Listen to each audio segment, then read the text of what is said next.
There is a world as tangible as our own, impossible to see yet unavoidable to sense. A world enveloped by a seemingly unending ocean of forests. Buried deep in that forest, tucked away neatly within a blanket of twilight, lies a quaint little cabin. And in that cabin is a bunch of guys who's a bunch of bullshitter.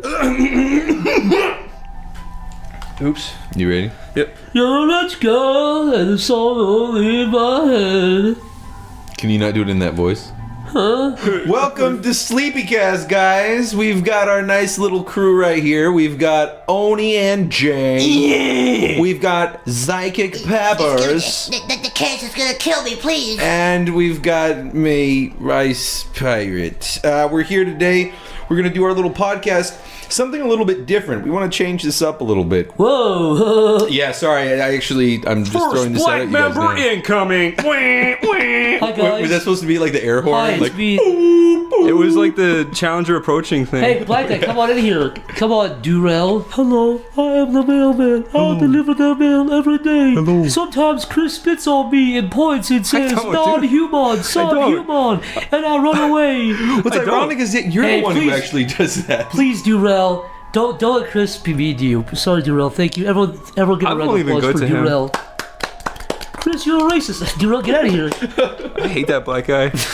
So I want to change this shit up a little bit. We had a lot of questions from our Patreon supporters that we didn't get around to last time, and obviously we're gonna tackle them over the course of many episodes. But there are so many that I figured that we could actually open this up. I know you guys just came back from a nice trip to New York, Yes. working hard. The land of the Big Apple. Yes, the Big Apple land, and so I figured we could go over some of these questions just to chat. Keep it easy. I'd also like to say, well, I'd probably say what happened to New York. I'll tell you what, we'll do a whole other podcast A on whole that. one about New York? A different one, not this one. So get your stop smiling, you idiot. I'd like to say, hey, what a wonderful time today. All right, this guy's a joke. And Don't even listen to everyone's this guy. really hey. Now hold up.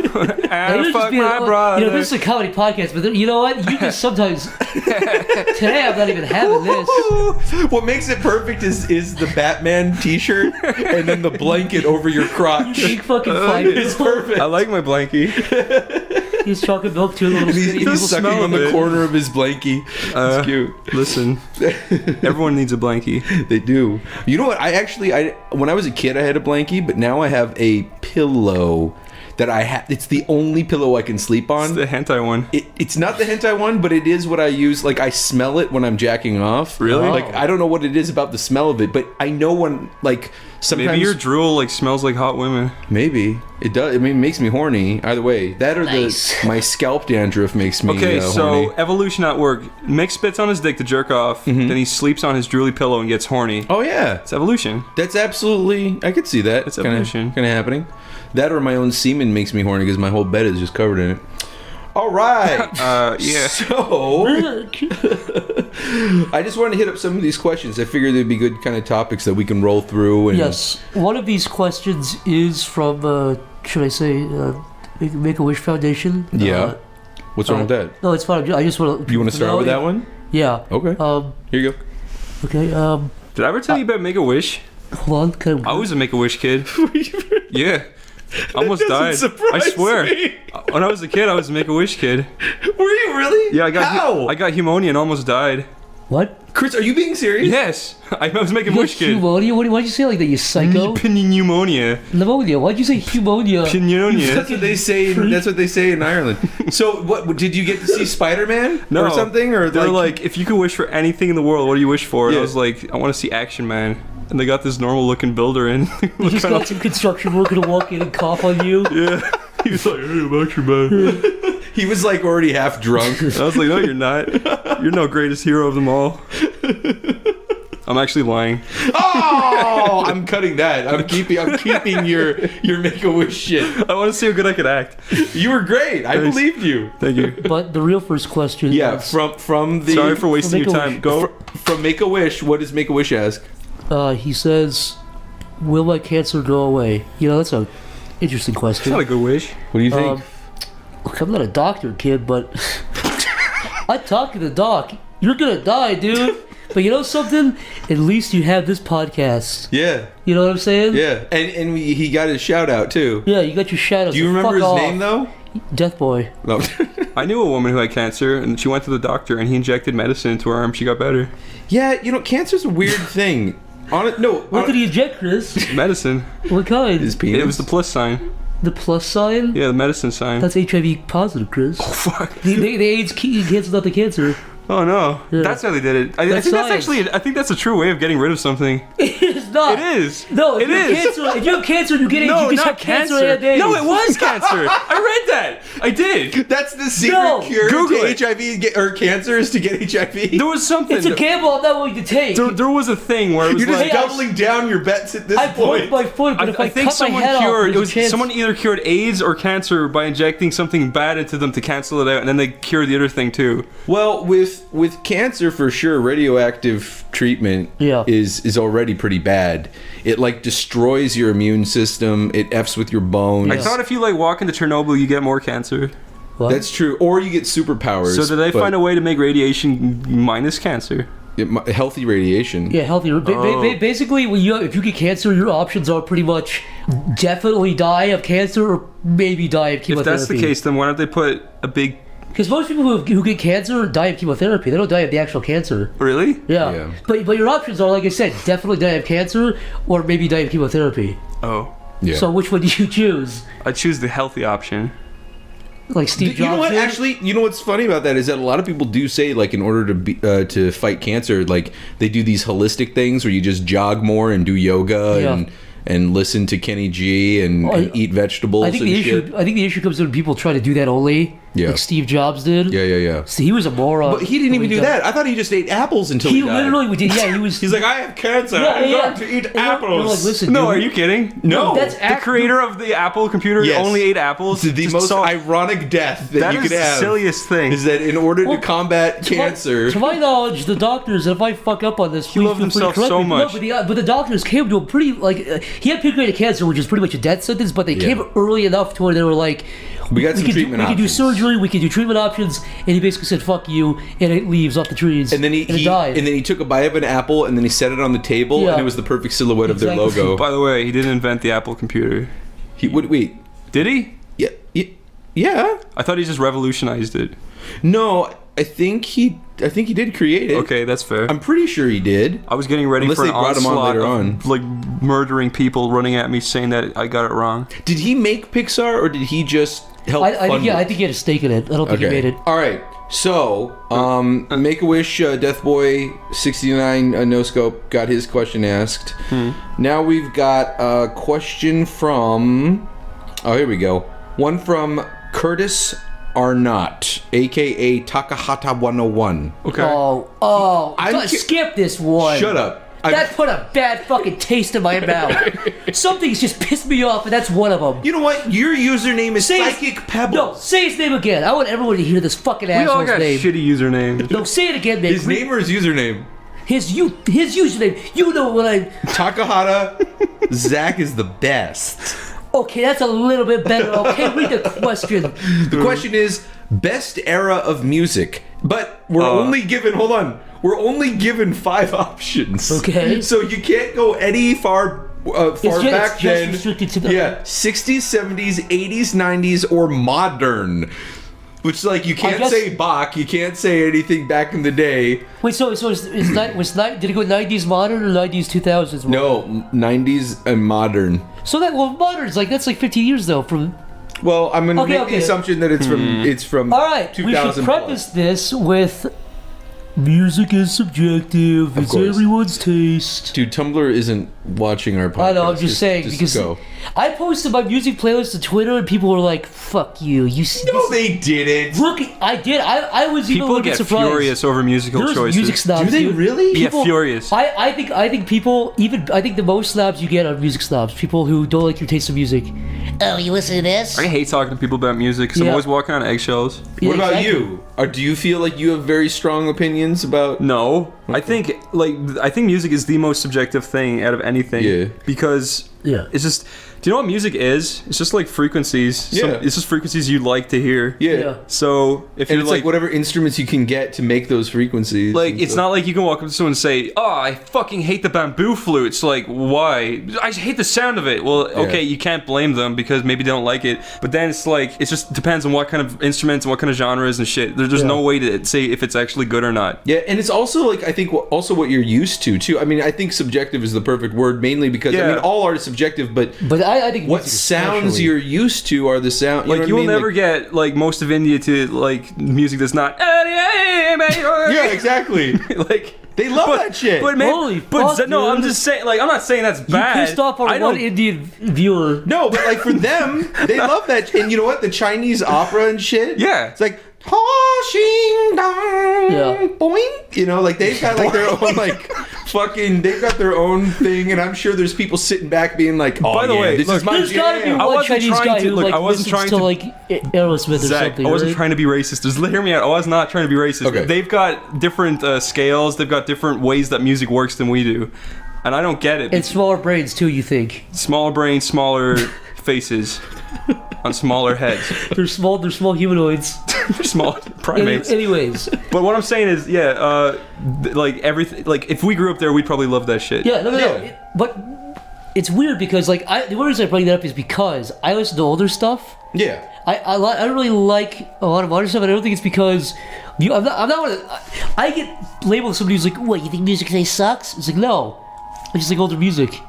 So people attack me for liking older music because they're saying I think I old do think music sucks. today kind of sucks, to be honest. Yeah, like I'm sorry. like that Anaconda ain't got none unless you got buns, hun. That kind of stuff. Where it's That's like, Sir Mix-a-Lot, and I have to enjoy it because he's from Seattle, and I'm Every from Seattle. once in a while, I'll that turn on not- the radio and like hear, let's no, look no, this no. song. I meant the Nicki Minaj remake of it. Oh, she made a remake of it? Yeah, where that's the thing. She just took his music that it was already good and she made it worse. I think the only thing I would say for music, I think she's a objectively- decent hip-hop artist, but I don't like it when they do that so much, when they take other shit. I don't like It's sampling, but wait, I was about to say I think music is kind of nostalgic for everybody. Where No, Yeah. I disagree though because I didn't have a taste of music until I was like well, that's fine. 17, 19, maybe 19 even. I think nostalgia is a part of it, but I do think that like there's a lot of people that later on get into things like Yeah. 80s rock or Yeah. 70s Like rock. your taste will change though. Yeah, Yeah. But absolutely. if you hear a song from your childhood, you're not going to go, "I hate this." Oh no, definitely. if your dad was singing songs, you'd be like, "Yeah." Whenever I hear like a shitty, cheesy '90s song, I'm like, oh. And it kind of Yeah. makes sense though with music, especially because not only is it accessible, but so many artists today I feel are influenced by past artists. Yeah, definitely. That if you like something, that there's a very good chance if you backtrace it, you're gonna find like the roots of some of their absolutely. music, and you're gonna be like, oh shit, Yeah. this is why they got inspired to make shit. Yep. This is what it came from. But see, I feel like too, like you said, like it's a nostalgic thing. It's a little bit of a nostalgic thing. Like if it's not If I totally. was 50 years old and heard like this Smash Mouth song, I'd be like, what the fuck is this? I'm not like I only heard so much music when I was a kid. Yeah. Right. You have to discover new music too. So to answer the question in a roundabout way, I personally really like 80s music. I like the way it sounds. It's that nice period for me. It's a nice like transitional period where it's kind of synthy and like that weird techno-y they stuff. got their pads, they got their themes. Yeah, but it's not too. They got the it's not like boom dubstep tits, where it's the not that kind boom of really tits. techno-y kind of Yeah. stuff. It's that nice kind of like weird cheesy. I don't know. Yeah, And no, I know what you I mean. like the aesthetic, but I wasn't. I didn't really live through the 80s. I wasn't alive. Yeah, I So- was. But so I have no bias towards it. It's like it's like I was nostalgic for it or anything. I grew to like that kind of stuff when I was older. You know, it's kind of funny because I grew up in the 80s, but one of my favorite generations of music over time, because during the 90s we had like the alternative breakout with like Nirvana and Soundgarden and all sorts of shit, and that was what I listened to. However, as I've gotten older, I still love a lot of that stuff, Yeah. but the 70s actually became something that I really got too. into with like Led Zeppelin. Yep. And even though the Doors are kind of out the door at the time, and listening back, I'm not so much into the Doors, but like there were plenty of bands in the 70s that I feel like influenced that 80s Yeah. sound. That's the thing too. Is it's kind of it's obvious you say, but it's really fun to kind of go back. The songs I listen to, it extends from like the '60s up until like the '80s or '90s. Yeah. It's fun to just kind of slowly see it progress. I've always enjoyed that. What would people call Frank Sinatra's music? Would that be 60s? Yeah, it's 40s, 50s, 60s. I think you could. I mean, he was around for so long that it's kind of. I guess you could. People. What do know you think the what you're heyday talking of that was? 50s, Probably. about. Yeah. 50s. Yeah. Okay. Yeah. That makes sense. I just think it's cool that you can find something good in all music. Yeah. Yeah. Like if you listen to a weird, creepy song from the forest, you can still find something good. Absolutely. You know what I'm saying? I love, there's a lot of like Aboriginal, like tribal stuff that I love. There's a lot of like Renaissance music that I actually enjoy. I've really enjoyed Gregorian chants. For some reason, I don't know why, and I think it's because I don't know if I've grown used to it or whatever, but I watch a lot of documentaries, but for some reason, Soviet music is really appealing just because it's a guy. It's really weirdly appealing. Really? It's a huge choir of guys singing. I don't know why. It's just manly. The Red Army Choir, I mean. Would you want to be a part of that? Fuck no. I would never want to live there, but it's really fascinating. Would you like to sing with them? There's no way. I can't sing by myself. There's Would no way. you, if you had a choice between hiring a Def Leppard cover band or a bunch of Russian dudes to sing at your party? What would you do? I feel like you get way more cool stuff with the second one, with the ladder, I think. Don't you? You have With a a Russian choir of choir? fucking manly men singing. It's true. With Okay. their bellies. Fucking. What was I gonna say? I was gonna say it's cool that you can have like an artist write a song and it's good, but then someone in the future will make it way better. Yeah. Like Mad World. Like, you ever hear the original version of that? Yeah. It's like, and the new one's nice. But to close it off, I don't really feel like I can say music today is bad or worse. I don't think I can say that. Nah. I feel like there's always been bad music. I always think there's always been bad movies. I always think there's always been bad literature. But we just heard the good stuff. But I would say the only thing I would say objectively about music today that could be considered worse is, I feel like 30 or 40 years ago, there's no way to cheat the system. Right. You could be a bad singer now and still be popular. Yeah. That's the only thing I think is different today. And that's why I would say that today more than any other time. I mean, boy bands. But it's good though. It's good in its own way though, because anybody can be big. Right. You can be big now. I really don't like that pop music mentality where you'll go into a club and they'll be playing all the music that just came out, and then in a month it's just forgotten forever. It's cycled. Yeah. Yeah. Well, It's that's just always weird. it's like it's always It's kind of it's just kind of culty in a way. It is a little bit. I never thought of it that way. It's weird. But it is like programming. Like, you listen to it in your car and now go to the club, listen to it again. Yeah. And it's like a remixed version of it, but it's still the message and it's still the same like basic principles of the song. Yeah. Yeah. So I would say that's the only big difference today. Yeah, I mean, there's still. I mean, like you're right though in that I don't think every generation has its pros and its cons. There's plenty of good music coming out now whenever too. I listen to the radio, there's always that's a nice song, but I wouldn't go out of my way to listen to it. Radio is just so hard though. Radio is to me, it's like not only is it a dying medium to a degree. I mean, relatively, It's a shifting one, I would say. Shifting is something else. It's morphing into something. But the radio has a problem. And the problem stems from how the model works and where they play shit until you hate it. Yeah. Like, they'll take a good song and be like, yeah, I like this song. 2 days later, okay, shut the fuck up. Like, can I hear something else, please? I can't drive yet, and I don't have a radio, so I don't have to deal with that yet. You would. Once I get a car. I have SoundCloud plugged right into my car. I'm not going to do it. When I was in high school, and I used to drive to high school. My drive was a little bit longer because we had to move out of district or whatever. But I still went to that school through some weird loophole. So it was like a 15, 20-minute drive. Every day, I would listen to the fucking radio for 20 minutes and I'd hear the same songs on every station, which is fine. I think it's like why the TV model doesn't work, because on the radio, whatever's there, you have to listen to it, even if you don't want to. It's like TV. Right. It's like, I can watch garbage until 7 o'clock and wait till my show's on, or go to Netflix. Yeah. So I feel like more people use their cell phones with the auxiliary cable now than use the radio, really. Yeah. You think pop music's more like catered towards girls? So girls are more into the music? I would say girls. I would say the younger audience in general. But like, I don't remember dudes listening to that stuff when I was younger. It's actually really, I'm thinking about it now. In terms of pop music, you think about all the pop stars that are like really big right now. You've got like people like Maroon 5 or Taylor Swift or whatever. It does really seem more oriented towards the girls. I would say it's like 75%. I think it's because they realized. I don't know. I feel like that probably changed like the 80s or 90s. Well, here, hold on. That was name a pop star today that you think has more of a male fan base. I don't know. I don't know. I don't really know what kind of pop stars are. I hate to say it. I'm not really. Yeah. Because I feel like back when you had like like Michael Jackson and I was stuff. always going to be Michael Jackson, but Yeah, but I feel like there was plenty of guys and girls that really liked him. But I'm trying to think now. But like a lot of his songs weren't just about like love and like fucking girls. Yeah, I mean, they were about love. They weren't really about. I don't know. I feel like that's the core of most songs because that's like the most human thing ever is about love.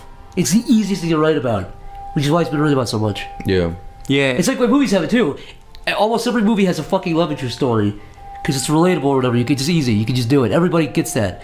But it's risky to write a fucking song about Tupperware. I don't know. Yeah. You know, it's hard to. You should do it. Same thing with movies. You could do a really good song about Tupperware, I'm sure, or a really good movie about forks. But you know, you can do something weird. But it's hard. It's way harder to do that. Brave Little Toaster made a good movie. Yeah, there you go. That's true. That's true. So what do you think, Chris? If you had to choose between 60, 70, 80, 90, or modern, what would you choose? I'm the worst person to ask. You ever. have to choose Choose one. one. The guy asked the question, you fucker. The most. Let's see. Appealing to you. Best era. Look, that's the thing, right? I don't listen to any of this music. I like game. it. I'm Here's the weird. Look, question. listen to me. I like Yeah, game what's your favorite soundtracks. music? What's your favorite music? I like game soundtracks. I like movie soundtracks. I like Okay. catchy songs. But that's the thing, right?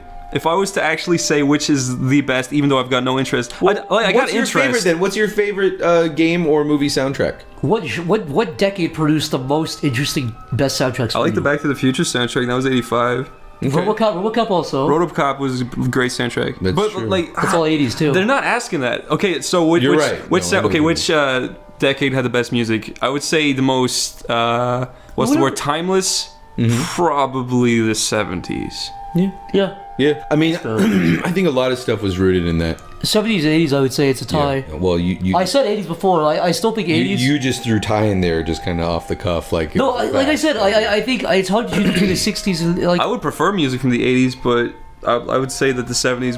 The 80s definitely has a feel to it. You know what you're listening to. But Yeah. if song from the 70s, you could go. Well, it also depends on genre too. You know what? Fuck it. I'm an idiot. I don't know what I'm talking about. I'm gonna bully. We're all idiots. That was the whole This point. is the most subjective shit ever. It's true. So here's another question. Yeah. This one is from Phil Sutphin, and this is actually kind of a long one. I'll try to blaze through it. Okay. What's it like going to a con as an e-celebrity? For example, Okay. I remember Chris, the Chris Oni-NG, right here in this This guy very right room, here? this very room. Picking his nose. I remember picking his nose. Yeah. In a Batman shirt. Yeah. I remember Chris telling a story in a stream about a surreal moment at a con. Oh yeah. He said that someone in an elevator full of people, I was there. Yeah, Zach was I there. was there. Zach was apparently there, shouted, "Oni cartoons! Yay!" No, it wasn't like that. No. It was weird. It was weirder than that. It It was was way me and Zach weirder. stepped into the elevator. We were You're at like the back of it, though. we were You're- crushed against the back. It was full of like 30 people, like and the doors closed. And then somebody was just like, when is like Chris O'Neill's panel on? And I was like, wait, what? And then someone was like, Oni cartoons, yeah. And then like two other guys said, Oni cartoons, yeah. And I was just like, what the fuck? And then I stood out of the elevator, and me and Zach looked back into the elevator, and everyone was looking at me, but no one knew who I was. And then the doors closed, and I was like, what the It's a really fuck? interesting- He It says, was yeah, and a odd. bunch of people started saying it as well, but none of them seemed to know that Oni was actually there Yeah. with them. It was a really odd experience. I don't know why it was so weird. I That don't know. sounds very bizarre. That sounds like a scene from a movie that is kind of like, the slice of life of like YouTube animators or something. It was like that almost. You're like the mall rats of like animators. You're in an elevator of people like, using your catchphrase, and then you stand in front of all of them and not a single one of them even knows who the fuck you are. What I think might have happened was I stepped in, and some guy might have been like, was that blah blah? Nah, never mind. But then he asked the question, Right. But so the question is, what's it like going to a convention? Yeah. Oh, It's for people like Chris and I, it's not really a big deal. We don't really get. I preferred it like a few years ago when it was fresh. And also, we were a little bit smaller back then, so it was a little less overwhelming. Yeah. When you see the actual internet celebrities Yeah. dealing with people, oh my god. I ever, Like the face people. Yeah, like John. Yeah. John Tron. Yeah. It's kind of hard to talk Whenever about. we go to a convention with him, good lord, is he what's really creepy, this is incredibly unsettling to me. It sends fucking shivers on my spine. People dressed up as John. The last convention I went to. And so I kept thinking, I was like, hey, with John, and he was like, we turned around, it was just some fat lesbian. I was like, oh, God, I'm not John. Maybe it was John. No, it wasn't John. John's not a fat lesbian. But I was gonna go. Not yet. But anyways, I was like, what the fuck? And it happened like 4 times. And it kept irritating me. The more it happened, There were 4 lesbians dressed as John Tron? There's probably 2 lesbians and 2 just fat guys. okay. There's like a weird, sad truth to it where you want people to come to your panel.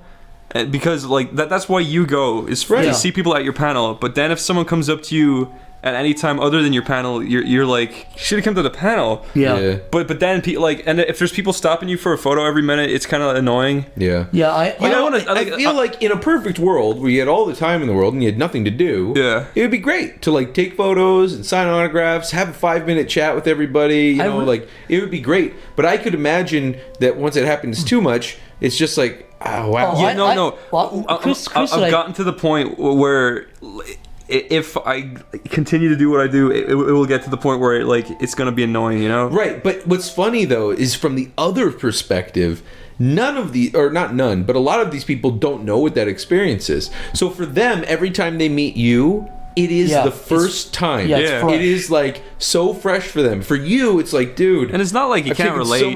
Chris, I think when you say it, it's not like annoying that they're approaching you. It's No, it's great. No, it's awesome that they're approaching you. Yeah. But it's annoying when they stop you when you're in the middle of something, or if you're eating dinner or something. I think eating is or if they're like, give me a picture, and you're like, dude, I look like shit. I've been walking around for 6 hours. That's the one aspect. I mean, it's probably sounds weird to an outside perspective because we're just.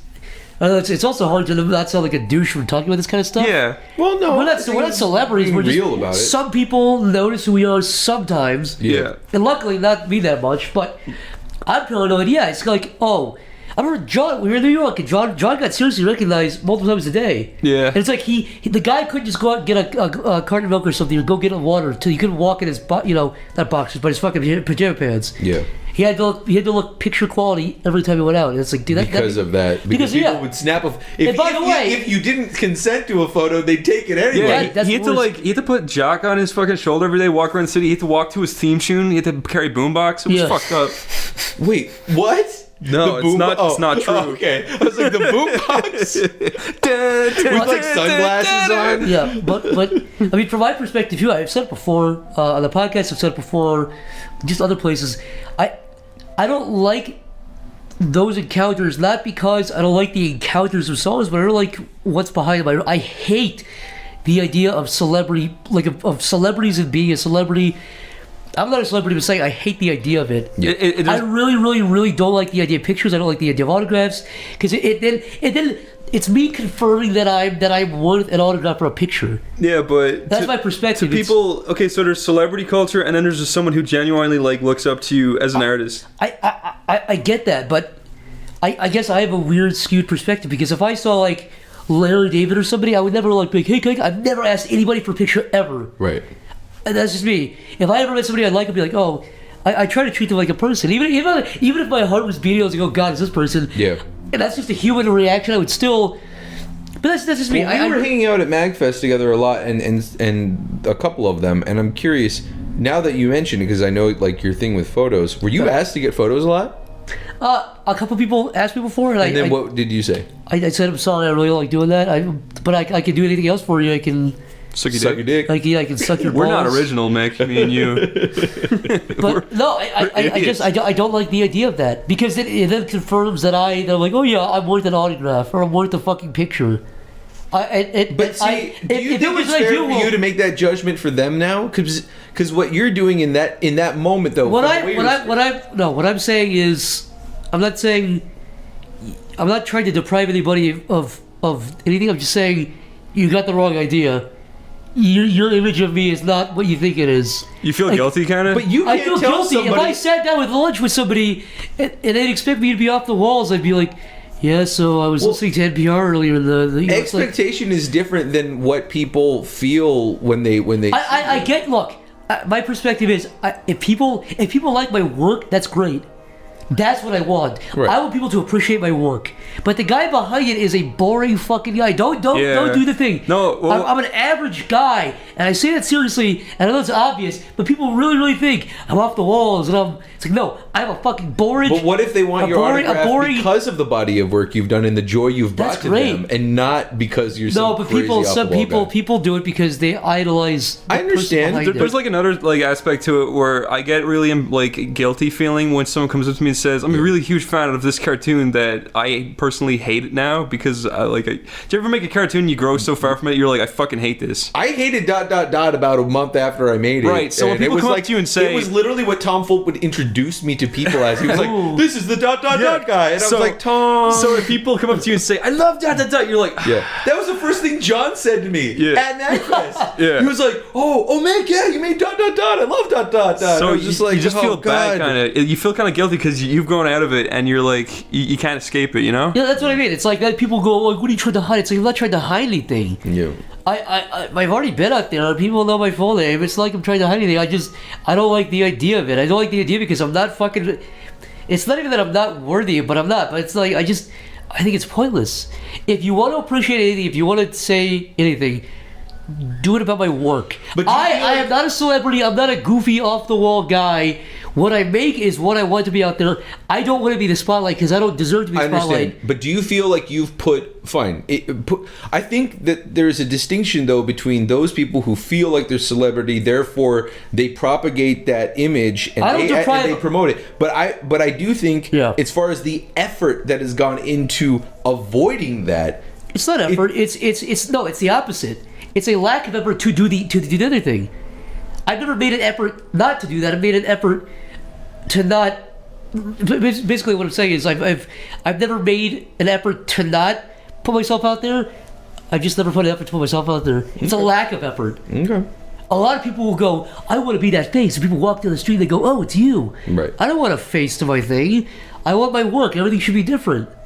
I'm a guy who practiced something and maybe I'll get better at it someday, but then that's it. I practice at it. That's all it is. I just do stuff. And I'm not purposely being humble. I really hate the idea of idolizing the people behind the work. I really don't like it. So it's not about you putting an effort not to put yourself out there. Right. I'm not consciously going, "Ugh." Right. So like if a camera was on you, it's not like you wouldn't take the effort to walk away from the camera or put like a mask on. I'm not going to scream all the way. I went to a panel for God's sake. That's true. I was like, "Oh yeah, I feel like doing it." It's one of those. Well, you went to one of them. Yeah, but I also didn't go back to the time at all. But I was gonna say, so. I mean, am I in the wrong? What do you guys think? I don't think you're right. I do think that you do. Put That's just my perspective. Effort into. I don't know if you put yourself out there, people like you more for doing it for a reason. I don't know. That's the other reason I don't like it. I've been to so many fucking parties where someone like ignores me, like these snobby Hollywood fucking. Okay, that's a good point. You know what? They ignore you because they don't know what you look like. That's because you keep hiding what you look like. That's my point. Barbra Streisand effect. Zach's saying that you can see the true person if they don't know who you are first. This is my point. I've been to so many places where I've been to so many people talking, and they're like, "Yeah, I did this," and I'm just sitting there like, I say something, they're like, they look at me, look away, and after like an hour into the conversation, somebody walks over, like, "Oh, this is, he did this and this," and immediately these ass kissers. That's why I don't like it. It makes everyone see. I want people to see me I want to be a regular person who's treated like a real person. Yep. I hate the fucking thing of like, "Oh, you made this," and you get these leeches, these fucking bottom feeders. Yeah, I hate that. So here's an interesting I want people to treat me right because I'm being a fucking human being. An interesting parallel is when I was 15, I was very overweight. I was very overweight for my entire youth, and then I over a course of a summer I did a lot of unhealthy things. And I lost a stupid amount of weight. I went to the hospital because my immune system basically shut down. And they fed me intravenously through my knuckle for about a week and a half. And I lost a ton of weight. And then when I was in the hospital, I lost even more weight because I was just being fed like NaCl. What is it? Sodium? Gatorade. They were just feeding me fucking Gatorade. But then when I got out, because this was an international school, this was in Malaysia, there wasn't a whole lot of people. It was a pretty small circle of people. Yeah. But the exact same people that I remember making fun of me while I was drawing in my sketchbook, I had headphones on, but I was switching tracks, like, bouncing through tracks, so there was a dead space in my tracks. I could hear them talking about me, like while I was, and these were my quote unquote friends. Like these were the people, but I mean, they were. And it wasn't friendly banter. It was. You were the fat kid, so fuck. I was like, yeah, I was the fat kid of the group, I guess. So they always needed like a thing, I guess. But I didn't know that was the case because I never heard it to my face. Yeah. You know, you always kind of felt things. So, anyways, but I got back, and after a number of unhealthy choices, I had lost a lot of weight. And, you know, this is when you're 16, so like, you know, 16, 15 period where your puberty is really hitting. So you grow and you change. You got a big dick. Quickly. I have a big dick, so that helps. Yeah. Okay, wait, never mind, go. So anyways, what ended up happening was all of them all of a sudden liked me. Yeah. I was a sophomore. I dated a senior, and all of a sudden, like within several groups, I was in a heavy metal band. All of a sudden, I was like, I was the lead of a couple of like plays and things that we did. My circle of friends was awesome. I did really like them. In retrospect, they were great people. However, there were so many people that I wanted to be my friend that I realized after I'd lost the weight, they wanted to be my friend. I hated everybody. Yeah. I couldn't trust anybody. Then I went to Japan after Malaysia. Hated everybody. Well, anyone who liked Japanese. me. Well, that too, well, no, a lot of them were international. And when I went back to Seattle after that, hated everybody. And when I say hate, that's a bad word. I was always suspicious.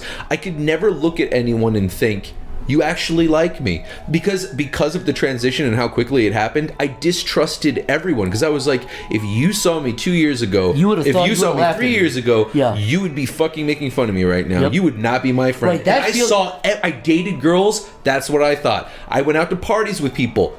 That's what I thought. I was invited to shit. That's what I thought. I had this disdain for everybody. That's actually a big reason why I'm like as nice, quote unquote, as I am. At least I try to be positive and everything, is because I spent a huge chunk of my life, like the most, like as far as like parties and friends and all that, between 15 and 22. You know, that's like kind of like a big like high school to college kind of party time. Yeah. Where I just looked at everybody with this second eye or this third eye of just disdain. Because my eyes are so small, they only count as half. So you have to combine them to create one. So my second eye. But yeah, so when you were saying that about going to a party and hearing what people think about you, that feeling in your stomach, that fucking fire you feel when you're like, I know you're disingenuous and you're a fucking snake. That is, I've experienced it several times where people flat out ignore me. At these parties fucking parties where people congregate of like, you know, other quote unquote celebrities, maybe even higher up people than that, and you just get them and it's like, oh, what did you do? You get this snobby fucking dead look in the eyes, and you really have to be like, I made this, and they're like, oh, and immediately these fucking worms just, I don't know, it really makes me sick. So that's another reason too. It's like, let's see if you really are. I think it's so much more exciting to like become friends with somebody, like over drinks and stuff. And then while you're talking, then all of a sudden they're like, oh yeah, and I do this thing. You're like, oh, what did you do? And they're like, oh yeah, they drop a name of a project. You're like, wait, what? Yeah, exactly. And you guys are already hitting it off. That's and it's fine. Like, oh, that's awesome. Fine. Yeah. Look, I've met people who have been like that with. Most of you guys have been that. I've met people who've been great, who didn't know who I was and treated me nicely, and then I told them who, you know, we exchanged. Oh, you did this. Yeah, that's cool. That's good, but I'm saying I've experienced so many times. I seriously remember one instance where I was flat out ignored in a group of talking. I remember that. Yeah. And they were just like, these snobs, because they were talking about pitching shows. Yeah. And I was like, I did that, so I'll pitch in my 2 cents. Throw your 2 cents in. Yeah, and I think I had more than 2 cents in the situation, because what they hadn't pitched yet. So I was like, oh, this is my experience. And they're like, oh yeah. And then one of the people, the host of the party, walked over and was like, oh yeah, this is Zach, he made Hellbenders and this and that. And you made no. And I was like, I never felt more dirty than that time.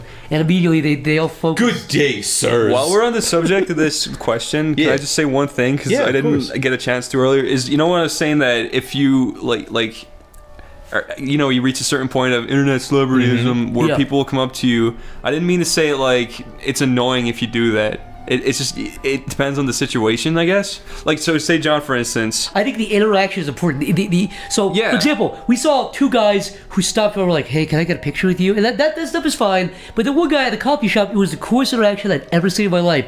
Guy at the coffee shop, we were leaving, and the guy was like, oh, hey, John, I saw your Bummer video. Great stuff. And he shook his hand, and he's like, thanks. Yeah, and he walked was cool. away. That was it. I was like, that guy's fucking cool. And I remember that guy way more than anybody else. Yeah. Because, I mean, I would just say this. If you see somebody you look up to, just remember they probably get stopped every day, multiple times a day, and just be conscious of that. Just appreciate that.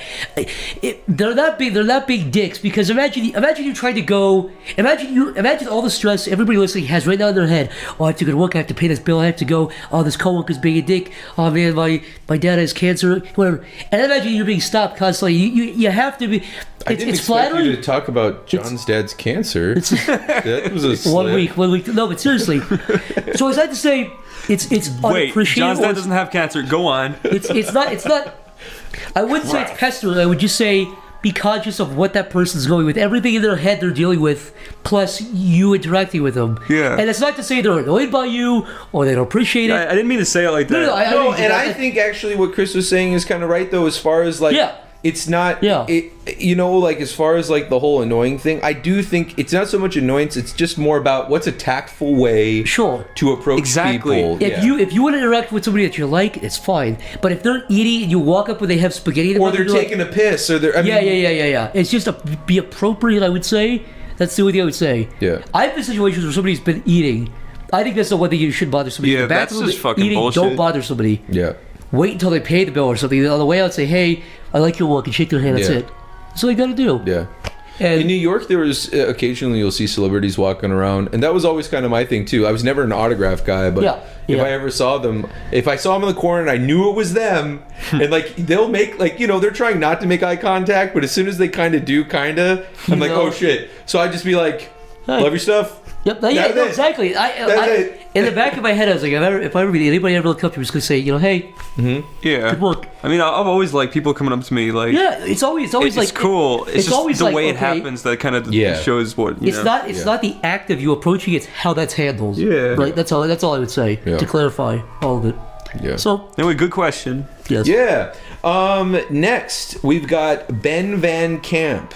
He asks, I'm very curious about what your answers are going to be. You might have to think about it. What's the worst gift you've ever gotten? Oh my god, I know it off the bat. Ooh, that's a good question. Oh, actually, shit. He said the worst gifts you've ever given. I want to know. Well, let's do both. I'm curious. Okay, worst Given. gift I ever got from my aunt on Christmas Day from my dad's pound shop that he owns. It was a £1 toy from my dad's pound How old shop. were you? Like what? I don't know, 6? Oh, wait. She was working there, so she got it for free. And they gave it to you, even though you probably had all of them if you even wanted them. I I don't mean, the I worst gift. didn't want it because it was like from a pound shop I know that my dad owned. I know the worst gift I ever gave. I was like 7 or 8, and I stole my dad's 6-pack out of the fridge, like 2 months before his birthday. How old were you? Like 7, probably 7-ish, around 7. Zach, or 8. shouldn't have done that. No, listen. I stole the Zach, I stole the shouldn't have done 6-pack. Fuck you. Shouldn't have done that. Fuck you. I stole the 6-pack and then wrapped it up, and like 2 months later I gave it back to him, and he was like, oh, I was wondering where this went. And it was fun. For that point, it was fucking moldy. I was an idiot. And I was like, my dad likes beer. I'll just give him his own beer. What's a better gift than that? Of course you'd suspect his fucking 7-year-old son for taking it. Oh my goodness. What was the worst gift you ever got? I it sounds like I'm lying, but I don't think I've really ever gotten a bad gift before. I mean, obviously, it's like whenever you go to your family's house or something, they give you like socks when you're a kid. It's always kind of lame, but that's not what everybody gets. I don't know. I guess I'll pass. I don't have a good answer. Yeah. I don't know. Pass. No. All right, Chris, come fine. on. We'll just assume that the truth is just so dark that it can't be shown into the light of day. So I gave someone eyes. oh no.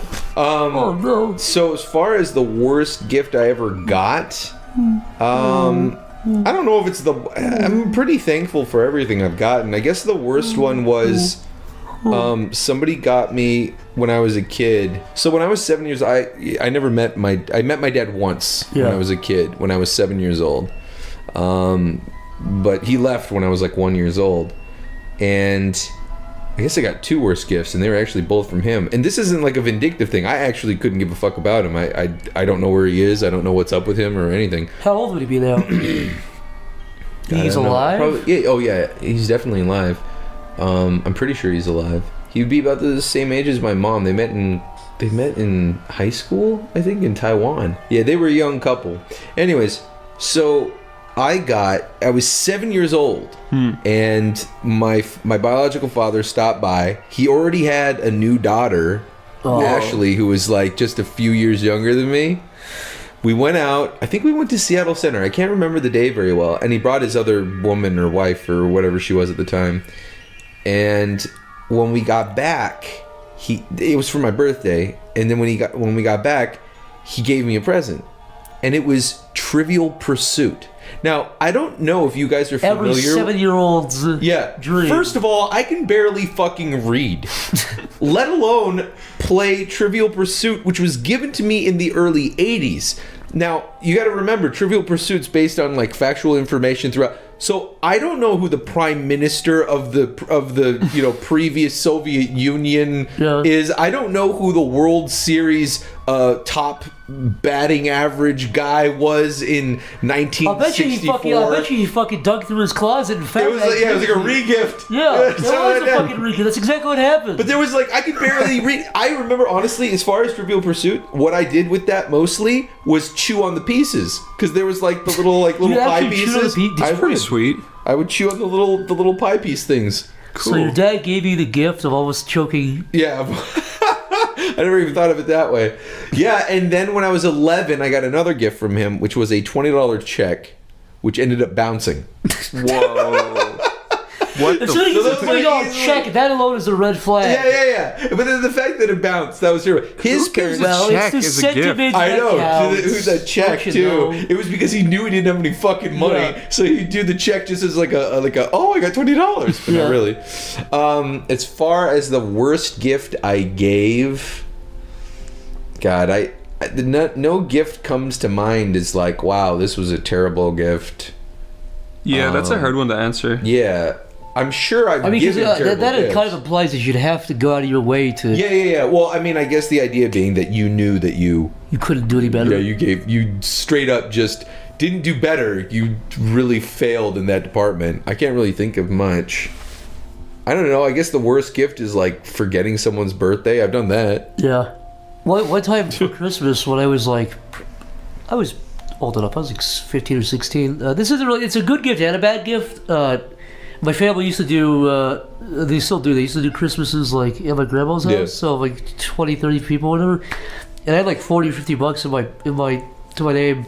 So I went to the Dollar Tree and I bought everybody a $1 gift. Yeah. Which is a nice gesture, I think. Yeah, but it's also a $1 gift. So not one person was ever super stoked. It was like 30 people who were very underwhelmed. Oh, a spatula, thank you. I actually, while we were talking, this wasn't like a birthday gift, but it was a thing I gave someone. Wow, it's Honest Hour. When I was 14, this is right after I was right around when I first got to Malaysia. There was a girl, I think her name was Lauren, I don't remember her last name. She lived down the street from me, and I had a really big crush on her. And I don't know what I was thinking, but I ended up taking one of the vases that we had. It wasn't a big one. It was kind of small. And I remember going to her house and telling her that it was my great-grandma's. Oh. And that I wanted her to have it. Oh. Good Lord. And, yeah. I mean, not a whole lot happened, obviously. You're up there with the rapists and murderers. I don't know. I wanted to believe. I wanted to give her something that I thought she would think was important, but in retrospect, I just think about how cringy and like how she probably didn't buy your bullshit either. She was like, "Oh, it's a face. I've seen this before." Yeah, I mean, what did she even do with it? Like, she just fucking threw it in the trash. Yeah. Like, what the fuck? Yeah, no, it was a different time, obviously. Young and stupid. Trying. If I ever get a vase from you, I'll know where it came from. If I tell you it's from my great grandma, you'll know where it's really from. Fucking Target. Yeah, so that's the worst and best I've done. All right, so there are a couple more questions we've got here, but we were talking about this a little bit earlier, and I just wanted to recap a little bit on your guys' adventure at the zoo. Yes. So you guys were talking about the Philadelphia Zoo and I went to the zoo and how it's really poo. I did. Not Chris, Zach. Chris went to the zoo. I excluded Zach because Zach is a dickhead. I stayed here in the attic and played with models. You're banned from the zoo I after looked out of the city the from incident. the attic and wish I could. I went with my go out parents there. when they visited. Yeah. So what do you want to know? I want to know why you thought it stunk so much. Like, you Okay. were talking about, like, the animals and stuff. Okay, so backstory. I went to Dublin Zoo when I was 17.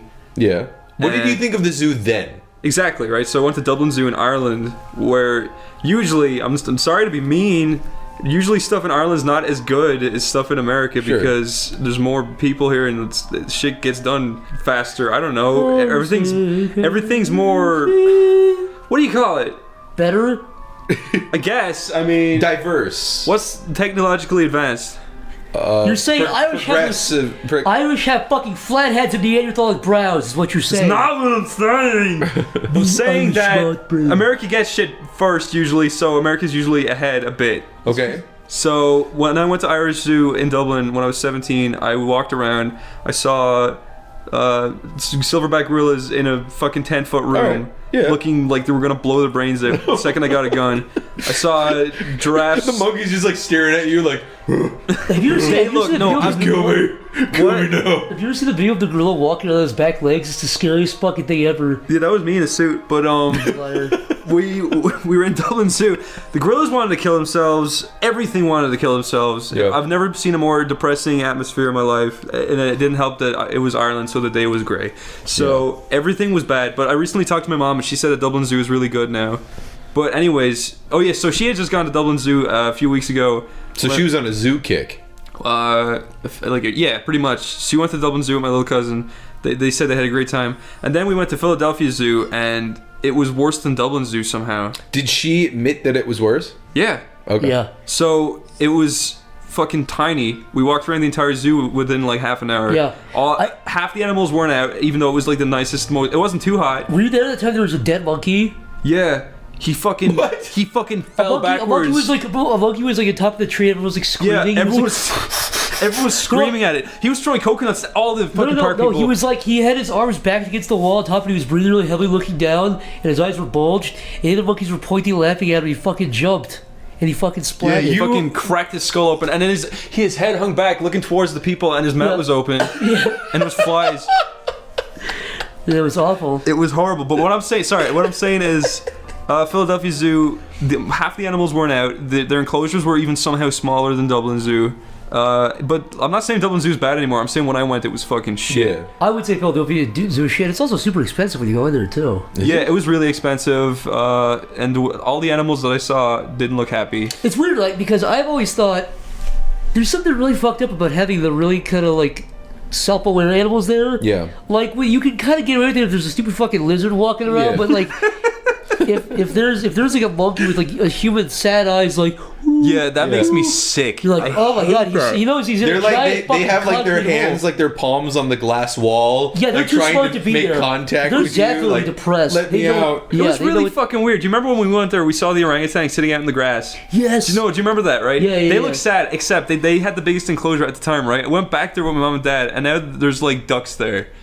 Oh no! They gave these weird, stupid animals like ducks and fucking like all these shitty animals the biggest enclosures, and they gave the big animals the smallest enclosures. It was Yeah. weird. I think you should be able to have monkeys trapped in a fucking. So I'm curious. And About, I'm not the kind of guy who breaks into fucking labs and like no, I know. snakes go, but yeah. Zach, tell us the story about your dad looking at the gorilla. oh yeah, a lot of gorilla. You know, you're not supposed to look at gorillas in the eyes because there's and Oh, the challenge. it looks like challenge. There's a big sign on one of the zoos we went to that said "Don't look the gorilla in the eyes." And being my dad, what does my dad do? He Of looks the course. gorillas in the eyes. He stares at them, Yeah. and there goes, "Hoo, hoo." And my dad went, "Ooh," and looked in the eyes and made his eyes bigger. And the gorilla, it was one of the scariest things ever. The gorilla started screaming, picked up a huge fucking branch and threw it at the glass. My dad never did that again. It was one of the scariest things ever. The look in the gorilla's eyes was like, oh, he looked like a fucking serial killer. It was the scariest thing ever. Yeah, he did that. I was like, Dad, don't do that. He's like, we'll be fine. It's funny. Trust me. I'm curious at this stage where we are. I'm wondering if in the near future we'll have zoos of like hybrid experiment animals. That'd be cool. Because we've already seen, like, you know what? I don't think zoos are going to be around for much longer. I feel like eventually... I really don't think they're a good idea. Like, I like the idea of preserving some, like, endangered species and shit, but I don't know, something just doesn't seem right. It doesn't feel like it's preserving in some ways, though. Yeah, No, when you're keeping an animal in a fucking room its entire life, it's kind of fucked up. It's like putting someone on life support. Like, they're not really alive. Yeah. Like, you're sure they're heart speeding, but they're just fucking... I mean, Yeah. if you look at the monkeys, you really see depression in their eyes. And some zoos, whatever, have big things where the monkeys get to scream and fuck each gorillas other are my and stuff. favorite animal, and when I see a depressed gorilla, it makes me fucking pissed off. You just have to have, like, that really positive gorilla in there that's Don't like, laugh at guys, me. it's not as bad as you think. Things, Yeah. hey, we got food, we got a place to stay, we don't have to be... Then that gorilla dies There's real no fast. poachers Yeah, coming but- after us. Come on, guys, cheer up. When you see a zookeeper walk into a gorilla enclosure with a big machete and start hacking off a gorilla's arms, that makes me there sick, was one where dude. gorilla starts... Dude, I saw one that was really fucked up. I saw a gorilla smiling, like I started throwing peanuts at it. He started smiling, laughing, and clapping. And the zookeeper ran with a stick and started beating it in the head. What? Because he wasn't allowed to smile. The gorilla couldn't smile. He wasn't allowed to smile. And then he took the peanuts. Yeah. He threw them to the alligators. You know, have you ever been to a medium?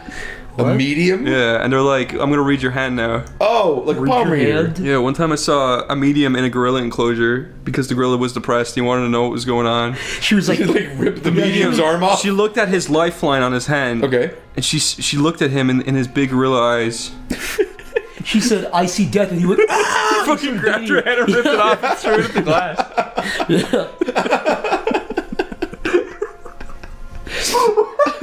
Why are gorillas so funny? Because they're so close to us. Yeah, I was gonna say, I think monkeys. Oh my god, we had this. They're Should we just save this? deformed people. Should we save this for the New York one? But we had Chris and John and I when we were in New York. We had this fucking running joke the whole time. It was fucking slaying us.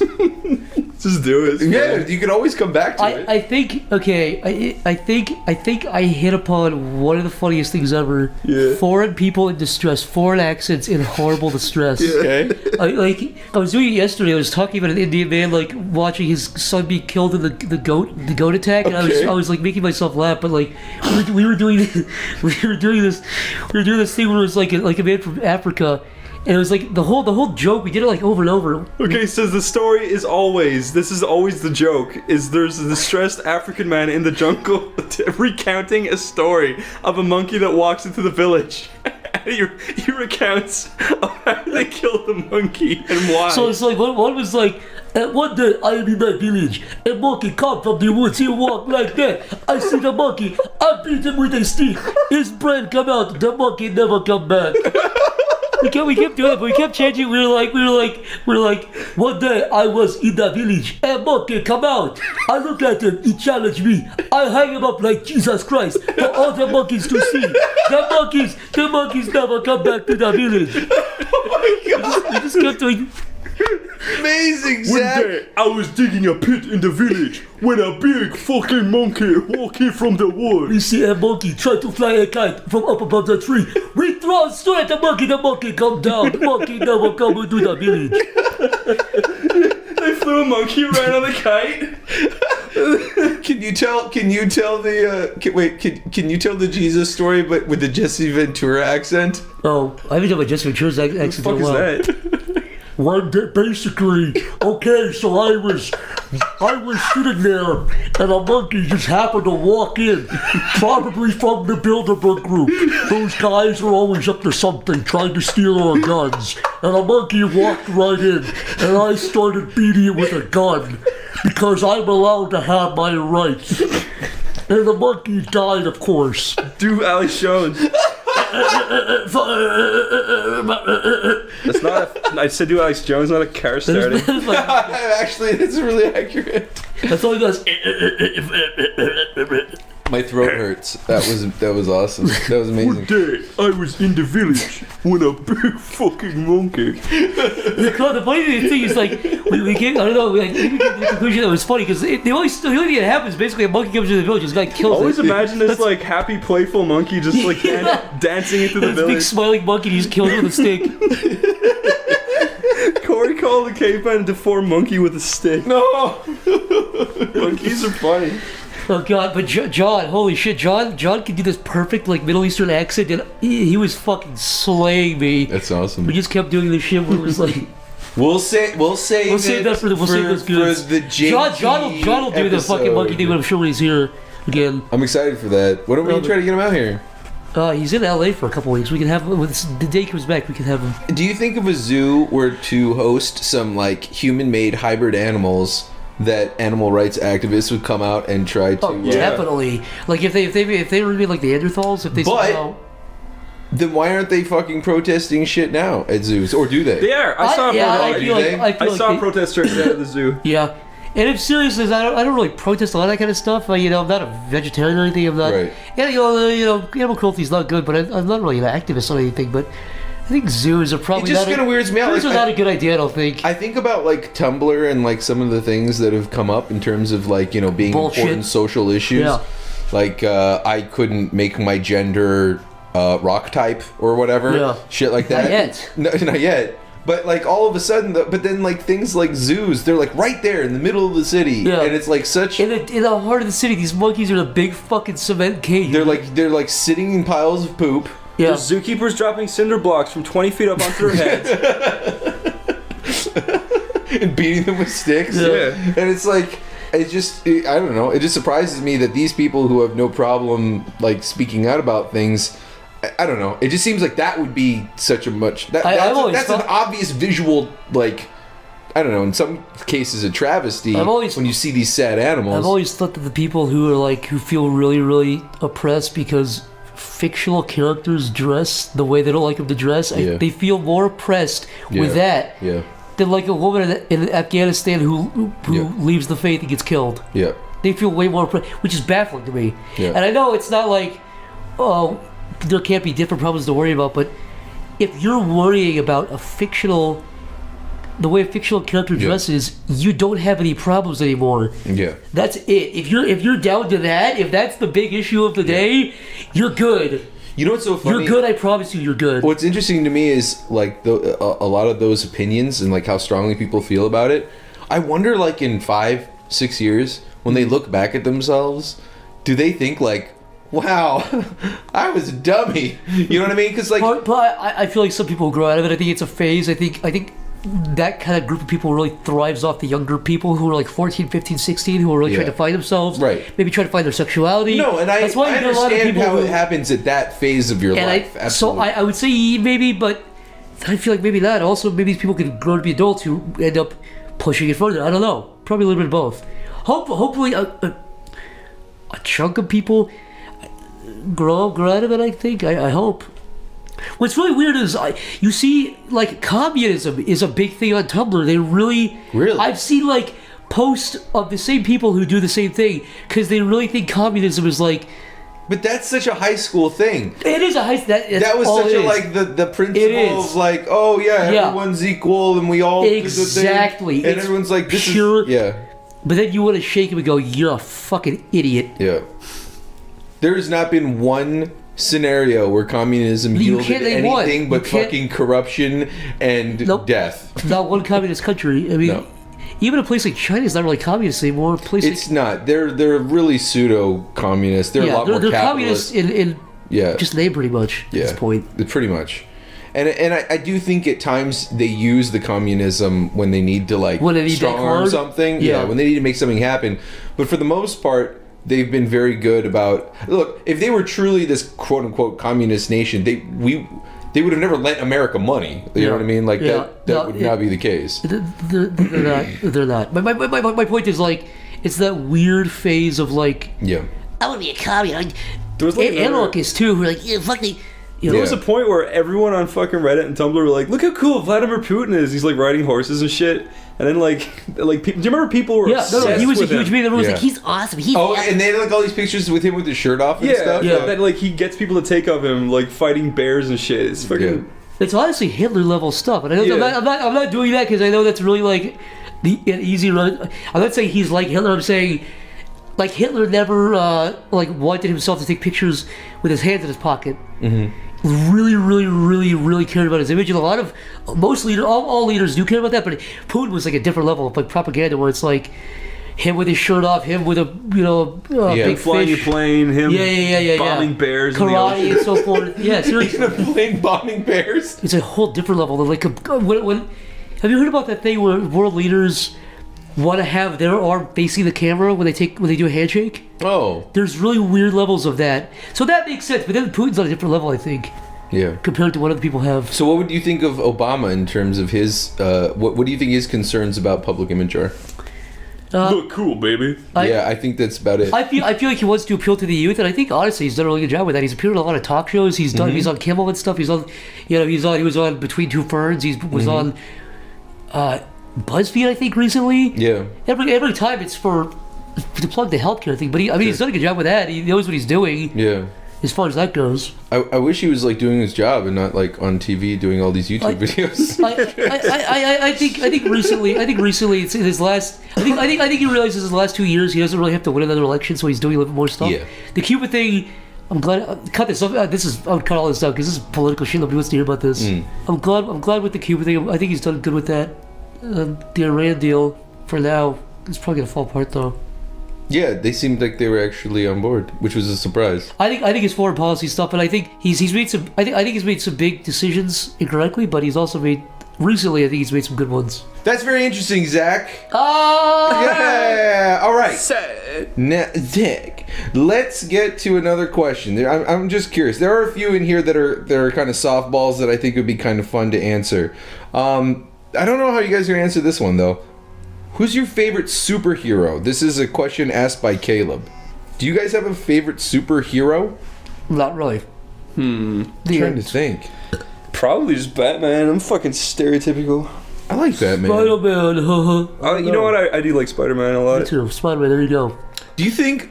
So you know how there's kind of like this hatred for Superman because he's got all the powers? He's like a 5-year-old man. I'm kind of part of that. Right. I don't like Superman. I understand, but do you think it'll ever come back? Like, do you think it'll ever circle back? They did something really cool with him in that game Injustice where they made him the bad guy and it was the best idea ever. How is he a bad guy? He sees Lois Lane get killed by the Joker and he just fucking loses it and becomes like Hitler of the world and takes over. And then he's like killing off any superheroes that oppose him, and it was a fucking amazing idea. That's great because he's overpowered and not. Yeah, I think if you do things like that, it's interesting. But it's just like when you overpower the villain, it's always cool. Yeah. Well, then it makes sense when you need everybody to band against them. yeah. That's the only time I've ever liked him was in that game, because he's a dick. I think that's the most interesting way to go with Superman is that he becomes an asshole. He gets cocky, and that's an interesting way to do it. It makes more sense too. He came from another planet. He comes to Earth. Yeah, and he's fucking invincible And to he's everybody on Earth. Yeah. I never really liked it. Yeah, that is interesting. That he is, as far as like villains are concerned, like the fact that he has one weakness, Yeah. but all the strengths. He Everything. is actually set up to be more of exactly. a villain. I never even thought of it that That'd way. be a good movie idea to play with. I don't They think should honestly make a movie of Infamous. No, Injustice, not Infamous. I don't think any Superman movies done that, tackled that aspect of it.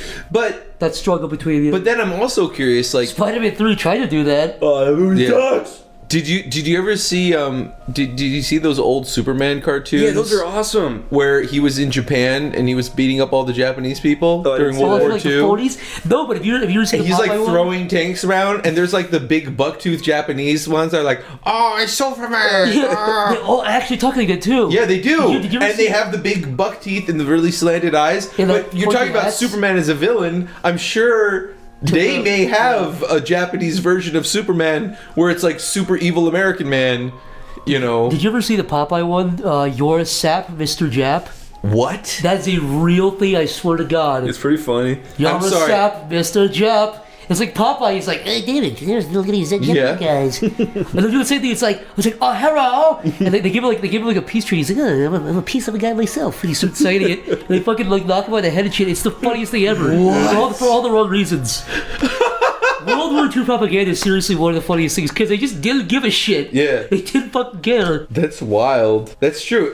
There was like, because they were, with Pearl Harbor and everything else. It's like, They were the only country at that point to attack the U.S. Yeah. ever. And at that point, you better be ready for some. Yeah. It's interesting though. I don't feel like you could ever have that happen nowadays. Like even if We kind of do, in like not on a government level, but we definitely have it on a personal level. Like I think, like Well, I'm just saying a lot of Americans hate Russians now. There's a lot of like fuck Putin. You know, there's a lot of like fuck America stuff in Russia. It's really weird. Right. I think I read a poll that tensions between the U.S. and Russia, between the populations, it's the biggest mistrust since like the 80s. It's the Cold War. Sure. So that's always weird to me when you see that. But do you think if something happened in America now, like if there was some like major conflict with another country and we made some cartoons or major studio released cartoons or whatever that straight out did stereotypes and made fun of them, that would actually get published? Because I feel like there's so much dissension within the country. It would be hard to differentiate between on an individual level and a systematic level. Because, for example, 9/11. A lot of, like, South Park did the episode of Bin Laden. That could be perceived as insensitive in, like, 50 years. Sure. Like, because he's like, oh, you know, he looks like this or whatever. Right. But it made sense to them. So it'd be weird, like, in 50 years people could say, oh, Comedy Central must have funded that by the government. It's like, no. Even Disney did those fucking propaganda videos. That's what I'm saying. Yeah. What I'm talking about, yeah. Yeah, Disney, Warner Brothers. Yeah. So, I mean, I definitely think on an individual level, like, if the U.S. got attacked again or there was another terrorist attack. Or, But even during 9/11, there were so many people within America that were like, yeah, we deserved it. That's what I mean. Is most like, of those people got shot. Most people were good. And there's some truth to that, but not. I went to NYU, dude. It was a very liberal school. I had tons of not only students, but we had some teachers who were like, well, we were kind of asking for it, guys. Really? And it was like, you know, so I just feel like nowadays there's so much, people want to, I mean, it's guised as not compassion, but like empathy. I don't know what it's guised as, but whatever the fuck it is. Tolerance? Yeah, it's guised as tolerance, but it ends up becoming intolerance to the other end of the spectrum. It's like, Okay, it's really weird as a fucking dirty liberal myself. It's weird to see liberals be so afraid to touch Muslims at all. Extremist Muslims. Okay. They're terrified. But they'll gladly shit on a Christian. Like, Yeah. It's funny. Everyone does it. It's like, oh, you fucking stupid Christians believe your God ate eggs or whatever. Fuck you or whatever. Yep. Oh, what are you stupid? You got crucified, you faggot. Yep. But it's like nobody...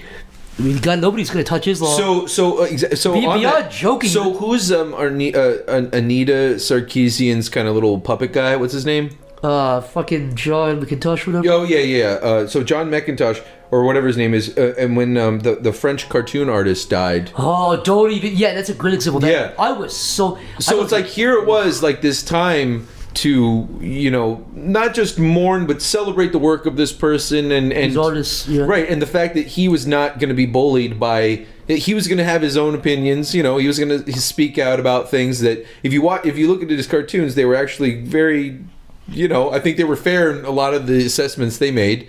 Obviously it's a cartoon, so you're making fun of shit, but the fact that his death then became a Twitter point for them to say, oh yeah, what was it? Je suis Charlie means white lives matter. It was like, what?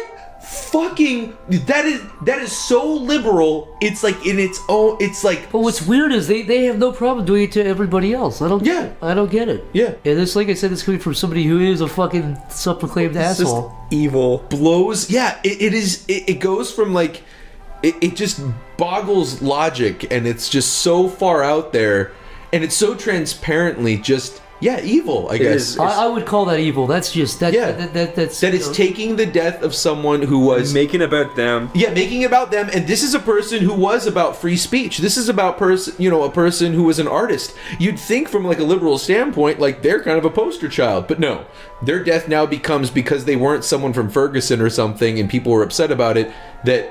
And that's also to say that nobody was protesting or marching or caring about all the Ferguson shit. That was all over the internet. Everyone was a part of that. Oh yeah. So the idea that that they could use that as a bullet point to try to equate those in any way, just shows how absolutely insane that far side of the spectrum is. Yeah.